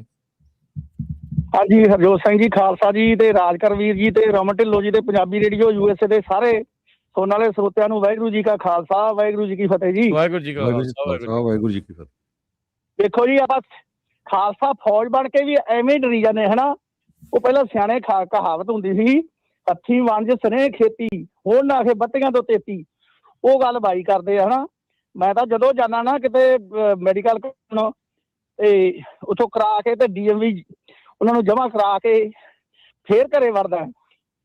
ਇਹ ਨਾ ਹੋਵੇ ਕਿਸੇ ਦਾ ਕੰਪਨੀ ਵਾਲੇ ਕਹਿੰਦੇ ਅਸੀਂ ਕਰਾ ਦਾਂਗੇ, ਮੈਂ ਨਹੀਂ, ਆਪਦੇ ਹੱਥੀਂ ਜਿਹੜਾ ਕੰਮ ਕੀਤਾ ਉਹ ਬਹੁਤ ਵਧੀਆ ਹੁੰਦਾ, ਮੁੜ ਕੇ ਫੇਰ ਅਗਲੇ ਪੁੱਲ ਕਰ ਲੈਣ ਤੇ ਲਾਇਸੈਂਸ ਕੈਂਸਲ ਕਰ ਦੇਣਾ ਹਨਾ। ਤੇ ਬਾਕੀ ਦੂਜਾ ਨੰਬਰ ਇਹ ਆ ਜੀ ਵੀ ਜਿਹੜੇ ਵੀ ਕੰਮ ਆ ਨਾ ਤਸੱਲੀ ਨਾਲ ਕਰੋ, ਡਰੋ ਨਾ। ਜੇ ਉੱਥੇ ਜਾਣਾ ਮੰਗ ਕਹਿੰਦੇ ਆ ਤਾਂ ਉੱਥੇ ਜਾਓ, ਨਾਲ ਉਹਨਾਂ ਦੀ ਜਿੰਨੇ ਵਾਰੀ ਜਾਂਦੇ ਆ ਉਹ ਰਸੀਦ ਰੱਖੋ ਕੋਲੇ। ਜਦੋਂ ਉਹ ਕਹਿੰਦੇ ਨਾ ਵੀ ਨਹੀਂ ਮੁੜ ਜਾ ਇੱਥੋਂ, ਇਹ ਤੁਹਾਡਾ ਆਨਲਾਈਨ ਹੋ ਜੂ, ਫਲਾਣਾ ਹੋ ਜੂ। ਜੇ ਨਹੀਂ ਵੀ ਕਰਦੇ ਤਾਂ ਤੁਸੀਂ ਕੋਰਟ 'ਚ ਵੀ ਜਾ ਸਕਦੇ ਵੀ ਮੈਂ 4 ਵਿਜ਼ਿਟ ਕੀਤੀਆਂ, 5 ਵਿਜ਼ਿਟ ਕੀਤੀਆਂ, ਇਹਨਾਂ ਨੇ ਮੈਨੂੰ ਆਹ ਕੁਛ ਕਿਹਾ।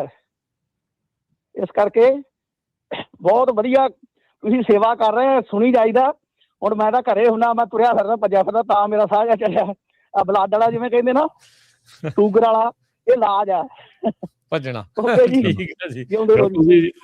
ਅਸੀਂ ਜਦੋਂ ਮੈਡੀਕਲ ਕਰੀਦਾ, ਅਸੀਂ ਇੱਥੋਂ ਅਪਡੇਟ ਕਰੀਦਾ, ਤੁਹਾਨੂੰ ਡੀਐਮਵੀ ਜਾਣ ਦੀ ਲੋੜ ਨਹੀਂ ਪੈਂਦੀ। ਡੀਐਮਵੀ 'ਚ ਅਪਡੇਟ ਹੋ ਜਾਂਦਾ, ਤੁਹਾਨੂੰ ਕਨਫਰਮੇਸ਼ਨ ਨਾਲ ਦੇਈਦੀ ਹੈ ਕਿ ਤੁਹਾਡਾ ਅਪਡੇਟ ਹੋ ਗਿਆ। ਸੋ ਡੋਂਟ ਵਰੀ, ਅਸੀਂ ਅਪਡੇਟ ਕਰ ਦਈਦਾ। ਤੇ ਬਾਕੀ ਰਹਿ ਗਈ ਗੱਲ ਦੂਸਰੀ ਇਹ ਕਿ ਆਪਾਂ ਜਿਹੜਾ ਇਹ ਦੇਖੋ ਸਿਸਟਮ ਇਸ ਵੇਲੇ ਜਿਹੜਾ ਹੈ ਨਾ, ਹਰ ਇੱਕ ਜਿੱਦਾਂ ਆਪਾਂ ਕਨਫਿਊਜ਼ਨ 'ਚ ਆ ਕਿਉਂਕਿ ਜਿਹੜੀਆਂ ਸਰਕਾਰਾਂ ਆ ਨਾ, ਪਹਿਲਾਂ ਇਹ ਯੂਜ਼ ਟੂ ਸੀਗੀਆਂ ਵੀ ਇੱਕ ਹੌਲੀ ਹੌਲੀ ਕਾਨੂੰਨ ਬਣਨਾ ਸ਼ੁਰੂ ਹੋਇਆ, ਹੌਲੀ ਹੌਲੀ ਕੰਮ ਸ਼ੁਰੂ ਹੋਏ, ਹੌਲੀ ਹੌਲੀ ਆਹ ਹੋਈ, ਹੌਲੀ ਹੌਲੀ ਆਹ ਹੋਈ। ਹੁਣ ਜਿਹੜੀ ਅੱਜ ਦੀ ਸਰਕਾਰ ਆ ਤੇ ਅੱਜ ਦੀ ਜਿਹੜੀ ਟੈਕਨੋਲੋਜੀ AI ਜਿਹਨੂੰ ਆਪਾਂ ਕਹਿੰਦੇ ਆ, ਤੇ ਨਾਲੇ ਅੱਜ ਦੀ ਸਰਕਾਰ ਜਿਹੜੀ ਅੱਜ ਦੀ ਆਪਣੀ ਮੌਜੂਦਾ ਅਮਰੀਕਾ ਦੀ ਸਰਕਾਰ ਆ ਤੇ AI ਆ, ਇਹ ਨਾ ਇੱਕੋ ਜਿਹੀ ਸਪੀਡ ਨਾਲ ਕੰਮ ਕਰਦੇ ਆ ਦੋਨੋਂ ਜਣੇ। ਸੋ ਇਸ ਕਰਕੇ ਅੱਜ ਦੀ ਤਰੀਕ ਦੇ ਵਿੱਚ ਜਿਹੜੇ ਹਾਲਾਤ ਬਦਲ ਰਹੇ ਆ, ਉਹ ਆਪਾਂ ਆਹ ਪ੍ਰੋਗਰਾਮ ਕਰ ਰਹੇ, ਆਪਾਂ ਨੂੰ ਇਹ ਨਹੀਂ ਪਤਾ ਵੀ ਆਪਾਂ ਪ੍ਰੋਗਰਾਮ ਦੇ ਬਾਅਦ 'ਚ ਜੋ ਆਪਾਂ ਇੱਥੇ ਗੱਲਾਂ ਕਰਕੇ ਗਏ ਆ, ਆਪਾਂ ਨੂੰ ਪ੍ਰੋਗਰਾਮ ਤੋਂ ਬਾਅਦ ਉਹ ਗੱਲਾਂ ਸੱਚੀਆਂ ਕਿ ਨਹੀਂ ਰਹਿਣੀਆਂ। ਸੋ ਇੰਨੀ ਜਲਦੀ ਸਾਰਾ ਕੁਝ ਚੇਂਜ ਹੋ ਰਿਹਾ। ਸੋ ਆਈ ਥਿੰਕ ਜਿਹੜੇ ਈਵਨ ਜਿਹੜੇ ਕੰਮ ਕਰ ਰਹੇ ਆ ਲੋਕੀ, ਜਿਹੜੇ DMV 'ਚ ਆ ਜਾਂ ਹੋਰ ਕਈ ਥਾਵਾਂ ਤੇ ਕੰਮ ਕਰ ਰਹੇ ਆ, ਲਾਅ ਇਨਫੋਰਸਮੈਂਟ ਦੇ ਵਿੱਚ ਕੰਮ ਕਰ ਰਹੇ ਆ, ਉਹਨਾਂ ਨੂੰ ਵੀ ਇੰਨਾ ਕੁਛ ਨਹੀਂ ਪਤਾ ਹੈਗਾ। ਉਹ ਵੀ ਆਪਣੇ ਵਰਗੇ ਇਨਸਾਨ ਹੀ ਹੈਗੇ ਆ, ਉਹ ਵੀ ਇੱਕ ਜੌਬ ਕਰ ਰਹੇ ਹੈਗੇ ਆ। ਸੋ ਉਹ ਵੀ ਕਿਤੇ ਨਾ ਕਿਤੇ ਮੈਂ ਕਹਿ ਦਿਆਂ ਵੀ ਉਹ ਵੀ ਫਸੇ ਹੁੰਦੇ ਆ, ਵੀ ਉਹਨਾਂ ਨੂੰ ਵੀ ਪੂਰੀਆਂ ਚੀਜ਼ਾਂ ਦਾ ਪਤਾ ਨਹੀਂ ਹੁੰਦਾ। ਇੱਕ ਸਾਡੇ ਕਮੈਂਟ ਵੀ ਕਰਦੇ ਆ ਰਮਨ ਭਾਜੀ ਆਪਣੇ, ਕਹਿੰਦੇ ਵੀ ਜਿਨ੍ਹਾਂ ਕੋਲ ਗ੍ਰੀਨ ਕਾਰਡ ਜਾਂ ਸਿਟੀਜ਼ਨ ਆ ਉਹੀ ਆਨਲਾਈਨ ਚੇਂਜ ਕਰ ਸਕਦੇ ਆ। ਕਹਿੰਦੇ ਵੀ 2 ਵੀਕ ਪਹਿਲਾਂ ਮੈਂ ਚੇਂਜ ਕਰਾਇਆ। ਸੋ ਹੁਣ ਪਤਾ ਨਹੀਂ ਉਹਨਾਂ ਨੇ ਕਿਸ ਕਮੈਂਟ ਪਾਇਆ ਹੈਗਾ। ਜੇ 1-2 ਵਾਰੀ ਹੁੰਦਾ ਤੁਸੀਂ ਘੱਟੋ ਘੱਟ ਸੁਪਰਵਾਈਜ਼ਰ ਨਾਲ ਗੱਲ ਕਰ ਸਕਦੇ ਆ। ਉਹ ਉਹਨੂੰ ਕਹੇ ਮੈਨੂੰ ਸੁਪਰਵਾਈਜ਼ਰ ਨਾਲ ਗੱਲ ਕਰਾਉਣੀ ਆ, ਹੈ ਨਾ। ਸੋ ਉਹ ਕੋਈ ਚਾਰਜ ਨਹੀਂ ਹੁੰਦਾ। ਆਪਣੇ ਬੰਦੇ ਗੱਲ ਨਹੀਂ ਕਰਦੇ, ਹੈ ਨਾ। ਆਪਾਂ ਕਮੈਂਟ ਲਿਖਣ ਲਈ ਤਾਂ ਪੂਰੇ ਸ਼ੇਰ ਬਣੇ ਹੁੰਦੇ ਆ, ਜਦੋਂ ਕਿਸੇ ਆਫਿਸ ਜਾਂਦੇ ਆ ਫਿਰ ਬਿਲਕੁਲ ਆਪਾਂ, ਹੈ ਨਾ, ਠੰਡੇ ਪੈ ਜਾਂਦੇ ਆ ਜੀ। ਭਾਜੀ ਆਪਾਂ ਕਮੈਂਟ ਲਈ ਵੀ ਨਹੀਂ ਸ਼ੇਅਰ ਬਣਦੇ ਯਾਰ। ਨਹੀਂ ਉਹ ਵਾਲੇ ਨਹੀਂ, ਇਹ ਵਾਲੇ ਕਮੈਂਟਾਂ ਗਲਤ ਕਮੈਂਟਾਂ ਦੀ ਗੱਲ ਕਰਦੇ। ਫੇਸਬੁੱਕ ਵਾਲੇ ਕਮੈਂਟ ਆਪਣੇ ਕੋਲ ਜਿੰਨੇ ਮਰਜ਼ੀ ਕਰਾ ਲਓ। ਸੈਮ ਹਾਂਜੀ, ਸਤਿ ਸ਼੍ਰੀ ਅਕਾਲ to all of them, you know. ਅੱਛਾ ਸਰ, ਮੈਂ ਗੱਲ ਕਰਨੀ ਕਿ ਅਸੀਂ ਰੋਜ਼ ਇਹੀ ਅਪਡੇਟ ਅਮਰੀਕਾ ਦੀ ਗੱਲ ਕਰਦੇ ਹਾਂ, DMV ਔਰ ਨੌਨ ਡੋਮਿਸਾਈਲ। ਅਸੀਂ ਇੱਕ ਦਿਨ ਪ੍ਰੋਗਰਾਮ ਰੱਖੀਏ ਕਿ ਸਿਕਿਉਰਿਟੀ ਸਕੈਮ ਦਾ ਵੀ ਕੀ ਹੋਣਾ ਚਾਹੀਦਾ, ਕਿਉਂਕਿ ਮੈਂ ਖੁਦ ਅਡਿਕਟਡ ਹੋਇਆ ਸਕੈਮ ਦੇ ਨਾਲ, ਹੈ ਨਾ। ਮੈਂ ਓਨਰ ਆਪਰੇਟਰ ਹਾਂ ਵੈਸੇ। ਕੀ ਕਰਦੇ ਸਕੈਮਰ ਅੱਜ ਕੱਲ੍ਹ, ਕੀ ਕਰ ਰਹੇ ਆ, ਤੁਹਾਡੀ ਨਾ ਈਮੇਲ ID ਨੂੰ ਹੈਕ ਕਰ ਰਹੇ ਨੇ, ਠੀਕ ਹੈ। ਉਹ ਸਾਰੇ ਇੰਡੀਆ ਜਾਂ ਪਾਕਿਸਤਾਨੀ ਕੁਛ ਵੀ ਜਿਹੜੇ ਵੀ ਲੋਕ ਨੇ, ਹੈ ਨਾ, ਉਹ ਈਮੇਲ ID ਤੁਹਾਡੀ ਹੈਕ ਕਰਕੇ ਉਹ ਕੀ ਕਰਦੇ ਨੇ, ਉਹ ਬਿਲਕੁਲ ਬਲੌਕ ਨਹੀਂ ਕਰਦੇ, ਪਾਸਵਰਡ ਚੇਂਜ ਨਹੀਂ ਕਰਦੇ। ਉਹ ਤੁਹਾਡੀ ਈਮੇਲ ਤੇ ID ਬੁੱਕ ਹੈਕ ਕਰਕੇ ਉਹ ਫਿਰ ਲੋਡ ਬੁੱਕ ਕਰਦੇ ਆ, ਜਿਹੜੇ ਆਫਟਰ ਟਾਈਮ ਜਿਹੜੇ ਹੁੰਦੇ, ਜਿੱਥੇ ਬ੍ਰੋਕਰ ਕੋਈ ਵੀ ਹੋ ਗਿਆ, NFI ਜਾਂ JB ਜਿਹੜੇ ਹੈਗੇ ਆ ਨਾ, ਕਿਉਂਕਿ ਉਹ 'ਚ ਬ੍ਰੋਕਰ ਨੂੰ ਤੁਸੀਂ ਕੋਲ ਨਹੀਂ ਜਾਂਦੇ, ਉਹ ਐਪ ਦੇ ਥਰੂ ਹੀ ਬੁੱਕ ਕਰ ਲੈਂਦੇ। ਤੁਹਾਡੀ ਈਮੇਲ ID ਦੀ ਕਨਫਰਮੇਸ਼ਨ ਆਉਂਦੀ ਹੈ। ਉਹ ਕੀ ਕਰਦੇ ਨੇ, ਜਦੋਂ ਈਮੇਲ ਕਨਫਰਮੇਸ਼ਨ ਆਉਂਦੀ ਰਾਈਟ ਟਾਈਮ ਉਹਨੂੰ ਬਲੌਕ ਕਰ ਦਿੰਦੇ ਨੇ, ਉਹ ਡਿਲੀਟ ਕਰ ਦਿੰਦੇ ਨੇ, ਕਿਉਂਕਿ ਤੁਹਾਨੂੰ ਪਤਾ ਨਹੀਂ ਲੱਗਦਾ, ਕਿਉਂਕਿ ਤੁਸੀਂ ਤੇ 24 ਘੰਟੇ ਈਮੇਲ ਤੇ ਦੇਖ ਨਹੀਂ ਸਕਦੇ। ਉਹ ਕੀ ਕਰਦੇ ਨੇ, ਤੁਹਾਡਾ ਈਮੇਲ ਤੁਹਾਡੀ ਬਲੌਕ ਕਰ ਦਿੰਦੇ ਨੇ ਕਿ ਤੁਹਾਨੂੰ ਜਿਹੜੀ ਕਨਫਰਮੇਸ਼ਨ ਆ ਰਹੀ ਉਹ ਦੇਖੀ ਨਹੀਂ ਜਾਵੇ, ਉਹ ਲੋਡ ਬੁੱਕ ਕਰ ਲੈਂਦੇ ਨੇ। ਫਿਰ ਉਹਨਾਂ ਦੀ ਈਮੇਲ ਬਲੌਕ ਕਰਕੇ ਤੁਹਾਨੂੰ ਕੋਈ ਵੀ ਬ੍ਰੋਕਰ ਰੀਚ ਆਊਟ ਨਹੀਂ ਕਰ ਸਕਦਾ। ਉਹਦਾ ਬੈਸਟ ਤਰੀਕਾ ਹੈ ਕਿ ਅਸੀਂ ਸਾਰੇ ਓਨ ਆਪਰੇਟਰ ਨੂੰ ਦੱਸਿਆ ਕਿ ਆਪਣੀ ਈਮੇਲ, ਕਿਉਂਕਿ ਅਸੀਂ ਵੀ ਲਰਨ ਕਰਦੇ ਹਾਂ ਡੇਲੀ, ਹੈ ਨਾ, ਕਿ ਲਾਈਫ ਹੀ ਲਰਨਿੰਗ ਹੈ, ਡੇਲੀ ਦਾ ਪ੍ਰੋਸੈਸ ਹੀ ਲਰਨਿੰਗ ਹੈ। ਨਵੀਂ ਚੀਜ਼ਾਂ ਸਿੱਖਦੇ, ਕੋਈ ਵੀ ਇੰਟੈਲੀਜੈਂਟ ਨਹੀਂ ਹੈਗਾ, ਹਰ ਕੋਈ ਬੰਦਾ ਐਵਰੀਡੇ ਲਰਨ ਕਰਦਾ। ਮੈਂ ਵੀ ਲਰਨ ਕਰਦਾ। ਮੈਂ ਕਿ ਸਾਰਿਆਂ ਨੂੰ ਅਸੀਂ ਦੱਸਣਾ ਚਾਹੀਦਾ, ਜਿੰਨੇ ਵੀ ਓਨ ਆਪਰੇਟਰ ਨੇ, ਜਿੰਨੇ ਵੀ ਕੋਈ ਆਪਣੇ ਬੰਦੇ ਨੇ, ਸਾਰੇ ਈਮੇਲ ਆਪਣੀ ਸਭ ਤੋਂ ਪਹਿਲੇ 2 ਵੇ ਔਥੈਂਟੀਕੇਸ਼ਨ ਲਗਾ ਕੇ ਰੱਖਣ। ਕਈਆਂ ਨੇ ਲਗਾਈ ਵੀ ਹੋਏਗੀ, ਕਈਆਂ ਕੋਲ ਨਹੀਂ ਲੱਗੀ ਹੋਏਗੀ, ਮਿਸਮੈਚ ਹੋਏਗੀ, ਪਰ ਸਾਨੂੰ ਸਿਕਿਉਰਿਟੀ ਪਲੱਸ ਮੇਜਰਮੈਂਟ ਦੱਸਣੀ ਚਾਹੀਦੀ ਲੋਕਾਂ ਨੂੰ ਕਿ ਹਰ ਲੋਕੀ ਇਹੀ ਕੋਲ ਕਰਨਗੇ DMV ਮੈਂ ਜਾਵਾਂ ਨਾ ਜਾਵਾਂ। ਕੋਈ ਅਸੀਂ ਪ੍ਰੋਸੈਸ ਵੀ ਨਵੀਂ ਚੀਜ਼ ਦੱਸਣੀ ਚਾਹੀਦੀ ਹੈ ਕਿ ਅਪਡੇਟ ਅਮਰੀਕਾ, ਕਿ ਅਸੀਂ ਕਿਸ ਤਰ੍ਹਾਂ ਸਿਕਿਉਰਿਟੀ ਨੂੰ ਅਪਡੇਟ ਕਰੀਏ, ਕਿਸ ਤਰ੍ਹਾਂ ਦਾ ਲਿੰਕ ਨਾ ਨੱਪੀਏ। ਕਿਉਂਕਿ ਅੱਜ ਕੱਲ੍ਹ ਕੀ ਕਰਦੇ ਨੇ, ਉਹ ਕਹਿੰਦੇ ਕਿ ਹਾਂ ਹਾਈਵੇ ਪੈਕੇਜ ਆ ਗਿਆ, ਇਹਨੂੰ ਕਲਿੱਕ ਕਰ ਦਿਓ, ਬ੍ਰੋਕਰ ਨੇ ਤੁਹਾਨੂੰ ਭੇਜਿਆ ਵਾ, ਉਹ ਲੱਗੇਗਾ ਤੁਹਾਨੂੰ ਕਿ ਹਾਂ ਵੀ ਔਨ ਬੋਰਡਿੰਗ ਹੈਗੀ ਹੈ, ਪਰ ਔਨ ਬੋਰਡਿੰਗ ਨਹੀਂ ਹੁੰਦੀ, ਉਹ ਈਮੇਲ ਦੀ ਔਥੈਂਟੀਕੇਸ਼ਨ ਤੁਹਾਡੇ ਕੋਲ ਮੰਗਦਾ। ਫਿਰ ਇਹੀ ਮੈਂ ਗੱਲ ਦੱਸਣਾ ਕਿ ਲੋਕਾਂ ਨੂੰ ਇਹ ਵੀ ਪਤਾ ਹੋਣਾ ਚਾਹੀਦਾ ਜੀ। ਹਾਂਜੀ, ਠੀਕ। ਤੁਸੀਂ ਨਾ ਮਿਸ ਕਰਦੇ ਆ, ਆਪਾਂ ਅੱਗੇ ਕਵਰ ਵੀ ਕੀਤਾ, ਪਰ ਸਾਡੇ ਜਿਹੜੇ ਕੀ ਹੁੰਦਾ ਨਾ, ਮੈਂ ਦੱਸਦਾ ਹਰਜੋਤ ਜੀ, ਪ੍ਰੋਬਲਮ ਕੀ ਹੈ ਨਾ, ਜਿਹੜੇ ਹੋਰ ਵੀ ਸ਼ੋਅ ਸੁਣਿਆ ਕਰੋ, ਹਨਾ, ਖਾਸ ਕਰਕੇ ਜਿਹੜੇ ਟਰੱਕਰਸ ਆ, ਉਹਨੂੰ ਕੱਲਾ ਵੀਰਵਾਰ ਵਾਲਾ ਹੀ ਕੱਲਾ ਸੁਣਦੇ ਆ। ਆਪਾਂ ਬਾਕੀ ਦੇ ਦਿਨ ਵੀ ਪ੍ਰੋਗਰਾਮ ਇਸ ਦੇ ਵਿੱਚ ਇਹ ਸਾਰੀਆਂ ਜਿਹੜੀਆਂ ਚੀਜ਼ਾਂ ਕਰਦੇ ਰਹਿੰਦੇ ਆ। ਬਾਕੀ ਚਲੋ ਕੋਈ ਨਹੀਂ, ਤੁਸੀਂ ਦੱਸਤਾ, ਉਸ ਦੇ ਲਈ ਜਿਹੜਾ ਧੰਨਵਾਦ। ਸਸਪੀਸ਼ੀਅਸ ਈਮੇਲਸ ਨੂੰ ਨਾ ਕਲਿੱਕ ਕਰਿਆ ਕਰੋ, ਬਚਾ ਰੱਖਿਆ ਕਰੋ ਆਪਣਾ। ਯਾਰ ਰਾਜਕਰਨ, ਇੱਥੇ ਮੈਂ ਇੱਕ ਗੱਲ ਕਰਦੇ ਹਾਂ ਕਿ ਜਿਹੜੀਆਂ ਈਮੇਲ ਹੈਕ ਹੋਣੀਆਂ ਜਾਂ ਈਮੇਲ ਦਾ ਪਾਸਵਰਡ ਹੋਣਾ ਜਾਂ ਇਹ ਚੀਜ਼ਾਂ ਹੋਣੀਆਂ, ਡੈਫੀਨੇਟਲੀ ਇੱਕ ਚੀਜ਼ ਬਿਲਕੁਲ ਸਹੀ ਕਹੀ ਹੈ ਇਹਨਾਂ ਨੇ ਕਿ ਟੂ ਪੀਸ ਔਥੈਂਟੀਕੇਸ਼ਨ ਜਿਹੜੀ ਆ ਉਹ ਜ਼ਰੂਰ ਚਾਹੀਦੀ ਆ। ਤੁਹਾਡੀ ਔਥੈਂਟੀਕੇਸ਼ਨ ਈਵਨ ਕੋਡ ਆਵੇ ਫਿਰ ਤੁਸੀਂ ਉਹ ਔਥੈਂਟੀਕੇਸ਼ਨ ਚਾਹੀਦੀ। ਆਪਾਂ ਕਈ ਵਾਰੀ ਉਹ ਜ਼ਿਆਦਾ ਚਿਕ ਤੋਂ ਆਪਾਂ ਕਹਿੰਦੇ ਚਲ ਛੱਡੋ ਪਰੇ ਕੀ ਲਾਉਣੀ ਆ। ਸੋ ਇਸ ਕਰਕੇ ਔਥੈਂਟੀਕੇਸ਼ਨ ਚਾਹੀਦੀ ਆ। ਦੂਸਰੀ ਗੱਲ ਇਹ ਆ ਕਿ ਜਿਹੜੀ ਡਿਲਾਇਲਾ ਲਾ ਦੇ ਵਿੱਚ ਗੱਲ ਹੋ ਰਹੀ ਆ ਕਿ ਫੋਰਨ ਡਿਸਪੈਚ ਸਰਵਿਸਿਜ਼ ਦੀ ਬਹੁਤ ਜ਼ਿਆਦੀਆਂ ਕੰਪਲੇਂਟਸ ਜਿਹੜੀਆਂ, ਰਾਜਕਰਨ ਮੈਂ ਪਿਛਲੇ ਵੀਕ ਜਿਹੜੀ ਤੁਹਾਨੂੰ ਸ਼ਾਇਦ ਮੈਂ ਕਿਹਾ ਸੀਗਾ ਕਿ ਪਿਛਲੇ ਫਰਾਈਡੇ ਮੇਰੀ ਗੱਲਬਾਤ ਹੋਈ ਸੀਗੀ, ਹਾਈਵੇ ਐਪ ਦੇ ਨਾਲ ਮੀਟਿੰਗ ਸੀਗੀ। ਜੀ ਹਾਈਵੇ ਐਪ ਦੇ ਨਾਲ ਮੀਟਿੰਗ ਦੇ ਵਿੱਚ ਉਹਨਾਂ ਨੇ ਪੇਸ਼ ਕੀਤਾ ਕਿ 120 ਲੋਡ ਫਰਵਰੀ 'ਚ ਚੋਰੀ ਹੋਏ ਆ। ਜਿਹੜੇ ਉਹਨਾਂ ਨੂੰ ਰਿਪੋਰਟ ਹੋਏ ਆ। ਅੱਛਾ ਜੀ। ਤੇ ਉਹਦੇ ਵਿੱਚ 80% ਜਿਹੜੇ ਲੋਡ ਚੋਰੀ ਹੋਏ ਆ ਉਹ ਨਾਨ ਡੋਮਿਸਾਈਲ ਲਾਇਸੈਂਸ ਵਾਲੇ ਉਹਦੇ ਵਿੱਚ ਇਨਵੋਲਵ ਹੈਗੇ ਆ, ਤੇ ਉਹਦੇ ਵਿੱਚੋਂ ਅਬਾਊਟ 90% ਜਿਹੜੇ ਲੋਡ ਆ ਉਹ ਸਾਡੀ ਕਮਿਊਨਿਟੀ ਨਾਲ ਅਟੈਚ ਆ। ਅੱਛਾ। ਹਾਂਜੀ, ਸੋ ਇਹ 90%। ਹਾਂਜੀ, 80% 120 ਦੇ ਵਿੱਚੋਂ 80% ਨਾਨ ਡੋਮਿਸਾਈਲ ਦੇ ਨਾਲ ਅਟੈਚ ਹੈਗੇ ਆ, ਤੇ ਉਹ ਜਿਹੜੇ ਨਾਨ ਡੋਮਿਸਾਈਲ ਦੇ ਵਿੱਚ 90% ਜਿਹੜੇ ਉਹ ਸਾਡੀ ਕਮਿਊਨਿਟੀ ਨਾਲ ਕਿਤੇ ਨਾ ਕਿਤੇ ਮਿਲਦੇ ਆ। 80% ਚੋਂ ਅੱਗੇ 90% ਤੋਂ ਸਾਡੀ ਕਮਿਊਨਿਟੀ ਦਾ ਕਿਤੇ ਕਿਤੇ ਉਹ ਅਟੈਚ ਹੁੰਦੇ ਆ। ਸੋ ਇਹ ਜਿਹੜੀ ਚੀਜ਼ ਆ, ਇਹ ਜਿਹੜਾ ਤੁਹਾਡਾ ਇੱਦਾਂ ਈਮੇਲ ਦੇ ਵਿੱਚੋਂ ਜਾ ਕੇ ਲੋਡ ਬੁੱਕ ਹੋਣੇ ਆ, ਇਹ ਜਦੋਂ ਇੱਕ ਤੁਹਾਨੂੰ ਮੈਂ ਇੱਕ ਚੀਜ਼ ਦੱਸ ਦਿਆਂ, ਇਹ ਤੁਸੀਂ ਯਕੀਨ ਮੰਨਿਓ, ਅਸੀਂ ਇੱਥੇ ਰੋਜ਼ ਇਹ ਚੀਜ਼ ਦੇਖਦੇ ਔਰ ਕਰਦੇ ਆ ਕਿ ਲੋਕਾਂ ਨੇ ਇੱਥੇ ਆਉਂਦੇ ਆ, ਅਕਾਊਂਟ ਉਹਨਾਂ ਦੀ ਈਮੇਲ, ਜੇ ਉਹਨਾਂ ਨੂੰ ਕਹੀਦਾ ਨੇ ਭਾਜੀ ਆਹ ਤੁਹਾਨੂੰ ਈਮੇਲ ਆਊਗੀ, ਭਾਜੀ ਮੈਂ ਤੁਹਾਨੂੰ ਪਾਸਵਰਡ ਦੇ ਦਿੰਦਾ, ਤੁਸੀਂ ਆਪੇ ਕਰ ਲਿਓ, ਉਹ ਤੋਂ ਬਚਾਅ ਕਰੋ। ਇਹ ਸਾਰਿਆਂ ਨਾਲੋਂ ਵੱਡਾ ਜਿਹੜਾ ਤੁਹਾਡਾ ਹੈਗਾ, ਜਿਹੜੀ ਈਮੇਲ ਆ, ਤੁਸੀਂ ਈਮੇਲ ਇੰਡੀਆ ਦੇ ਡਿਸਪੈਚਰ ਨੂੰ ਦਿੱਤੀ ਆ, ਉਹਨੂੰ ਸਾਰਾ ਕੁਝ ਦਿੱਤਾ ਆ, ਕੀ ਗਾਰੰਟੀ ਆ ਕਿ ਤੁਹਾਡੀ ਈਮੇਲ ਹੈਕ ਨਹੀਂ ਹੋਈ? ਉਹ ਇੰਡੀਆ ਵਾਲਾ ਡਿਸਪੈਚਰ ਤੁਹਾਡੇ ਨਾਂ ਤੇ ਲੋਡ ਬੁੱਕ ਕਰਕੇ ਤੁਹਾਡੀ ਈਮੇਲ ਚੋਂ ਡਿਲੀਟ ਕਰਕੇ ਉਹ ਲੋਡ ਬਾਹਰ ਦੇ ਦੇਵੇ, ਕਿਸੇ ਨੂੰ ਕਰ ਦੇਵੇ, ਤੁਹਾਨੂੰ ਕੀ ਪਤਾ ਉਸ ਚੀਜ਼ ਦਾ? ਸੋ ਅਸੀਂ ਕਿਸੇ ਵੀ ਚੀਜ਼ ਨੂੰ ਇਹ ਕਹਿੰਦੇ ਆ ਕਿ ਅਸੀਂ ਖਿਲਾਫ ਨਹੀਂ ਹੈਗੇ ਕਿਸੇ ਦੇ, ਅਸੀਂ ਕਿਸੇ ਦੇ ਵਿਰੋਧ 'ਚ ਨਹੀਂ ਹੈਗੇ, ਪਰ ਸਿਕਿਉਰ ਯੋਰਸੈਲਫ। ਜਦੋਂ ਤੁਸੀਂ ਆਪ ਦੀ ਈਮੇਲ ਦਾ ਪਾਸਵਰਡ ਦੇ ਰਾਜਕਿਰਨ, ਇਹ ਇੱਕ ਮਤਲਬ ਕਿ ਐਡੀ ਕੁ ਵੱਡੀ ਪ੍ਰੋਬਲਮ ਹੈਗੀ ਆ, ਜਿਹੜੀ ਈਮੇਲ ਆਈਡੀ ਦਾ ਪਾਸਵਰਡ ਆ, ਜਿਹੜਾ drug and alcohol clearing house ਆ, ਅੱਜ ਦੀ ਤਰੀਕ 'ਚ ਅਜੇ ਵੀ ਲੋਕੀ ਆਪਣਾ ਈਮੇਲ ਆਈਡੀ ਪਾਸਵਰਡ ਦੇ ਦਿੰਦੇ ਆ ਵੀ ਮੇਰੇ ਡਰੱਗ ਐਂਡ ਅਲਕੋਹਲ 'ਚ ਲੌਗਇਨ ਕਰਕੇ ਉੱਥੇ ਮੇਰੀ ਕੁਐਰੀ ਜਿਹੜੀ ਐਕਸੈਪਟ ਕਰ ਲਈ, ਜਾਂ ਕਰ ਲਈ, ਜਾਂ ਉਹ ਕਰ ਲਈ। ਅਜੇ ਤੱਕ ਇਹ ਕੰਮ ਚੱਲ ਰਿਹਾ ਹੈਗਾ, ਔਰ ਵੱਡੇ ਪੱਧਰ ਤੇ ਚੱਲ ਰਿਹਾ ਹੈਗਾ। ਜਿਹੜੇ ਪਰਮਿਟਸ ਵਾਲੇ ਹੈਗੇ ਆ, drug and alcohol drug testing services ਹੈਗੀਆਂ, ਉਹਨਾਂ ਨੂੰ ਲੋਕੀ ਸਾਰਾ ਕੁਝ ਆਪਣਾ ਦੇ ਦਿੰਦੇ ਆ ਵੀ ਆਪੇ ਹੀ ਲੌਗਇਨ ਕਰਕੇ ਆਪੇ ਸਾਰਾ ਕੁਝ ਕਰਦੇ, ਮੈਨੂੰ ਨਹੀਂ ਪਤਾ ਕੀ ਕਰਨਾ ਹੈ। Thank you Raman ji, thank you ਅਰਜੋਤ ਜੀ। ਸਮਾਂ ਸਮਾਪਤ ਹੈ, ਮਿਲਦੇ ਆਪਾਂ ਅਗਲੀ ਵਾਰੀ, ਤੇ ਮਾਫੀ ਚਾਹੁੰਦੇ ਹੋਰ ਕਾਲਸ ਆਪਾਂ ਨਹੀਂ ਲੈ ਸਕਦੇ, ਤੇ ਧੰਨਵਾਦ ਸਭ ਨੂੰ, ਪਿਆਰ ਭਰੀ ਸਤਿ ਸ਼੍ਰੀ ਅਕਾਲ ਜੀ। ਸਤਿ ਸ਼੍ਰੀ ਅਕਾਲ।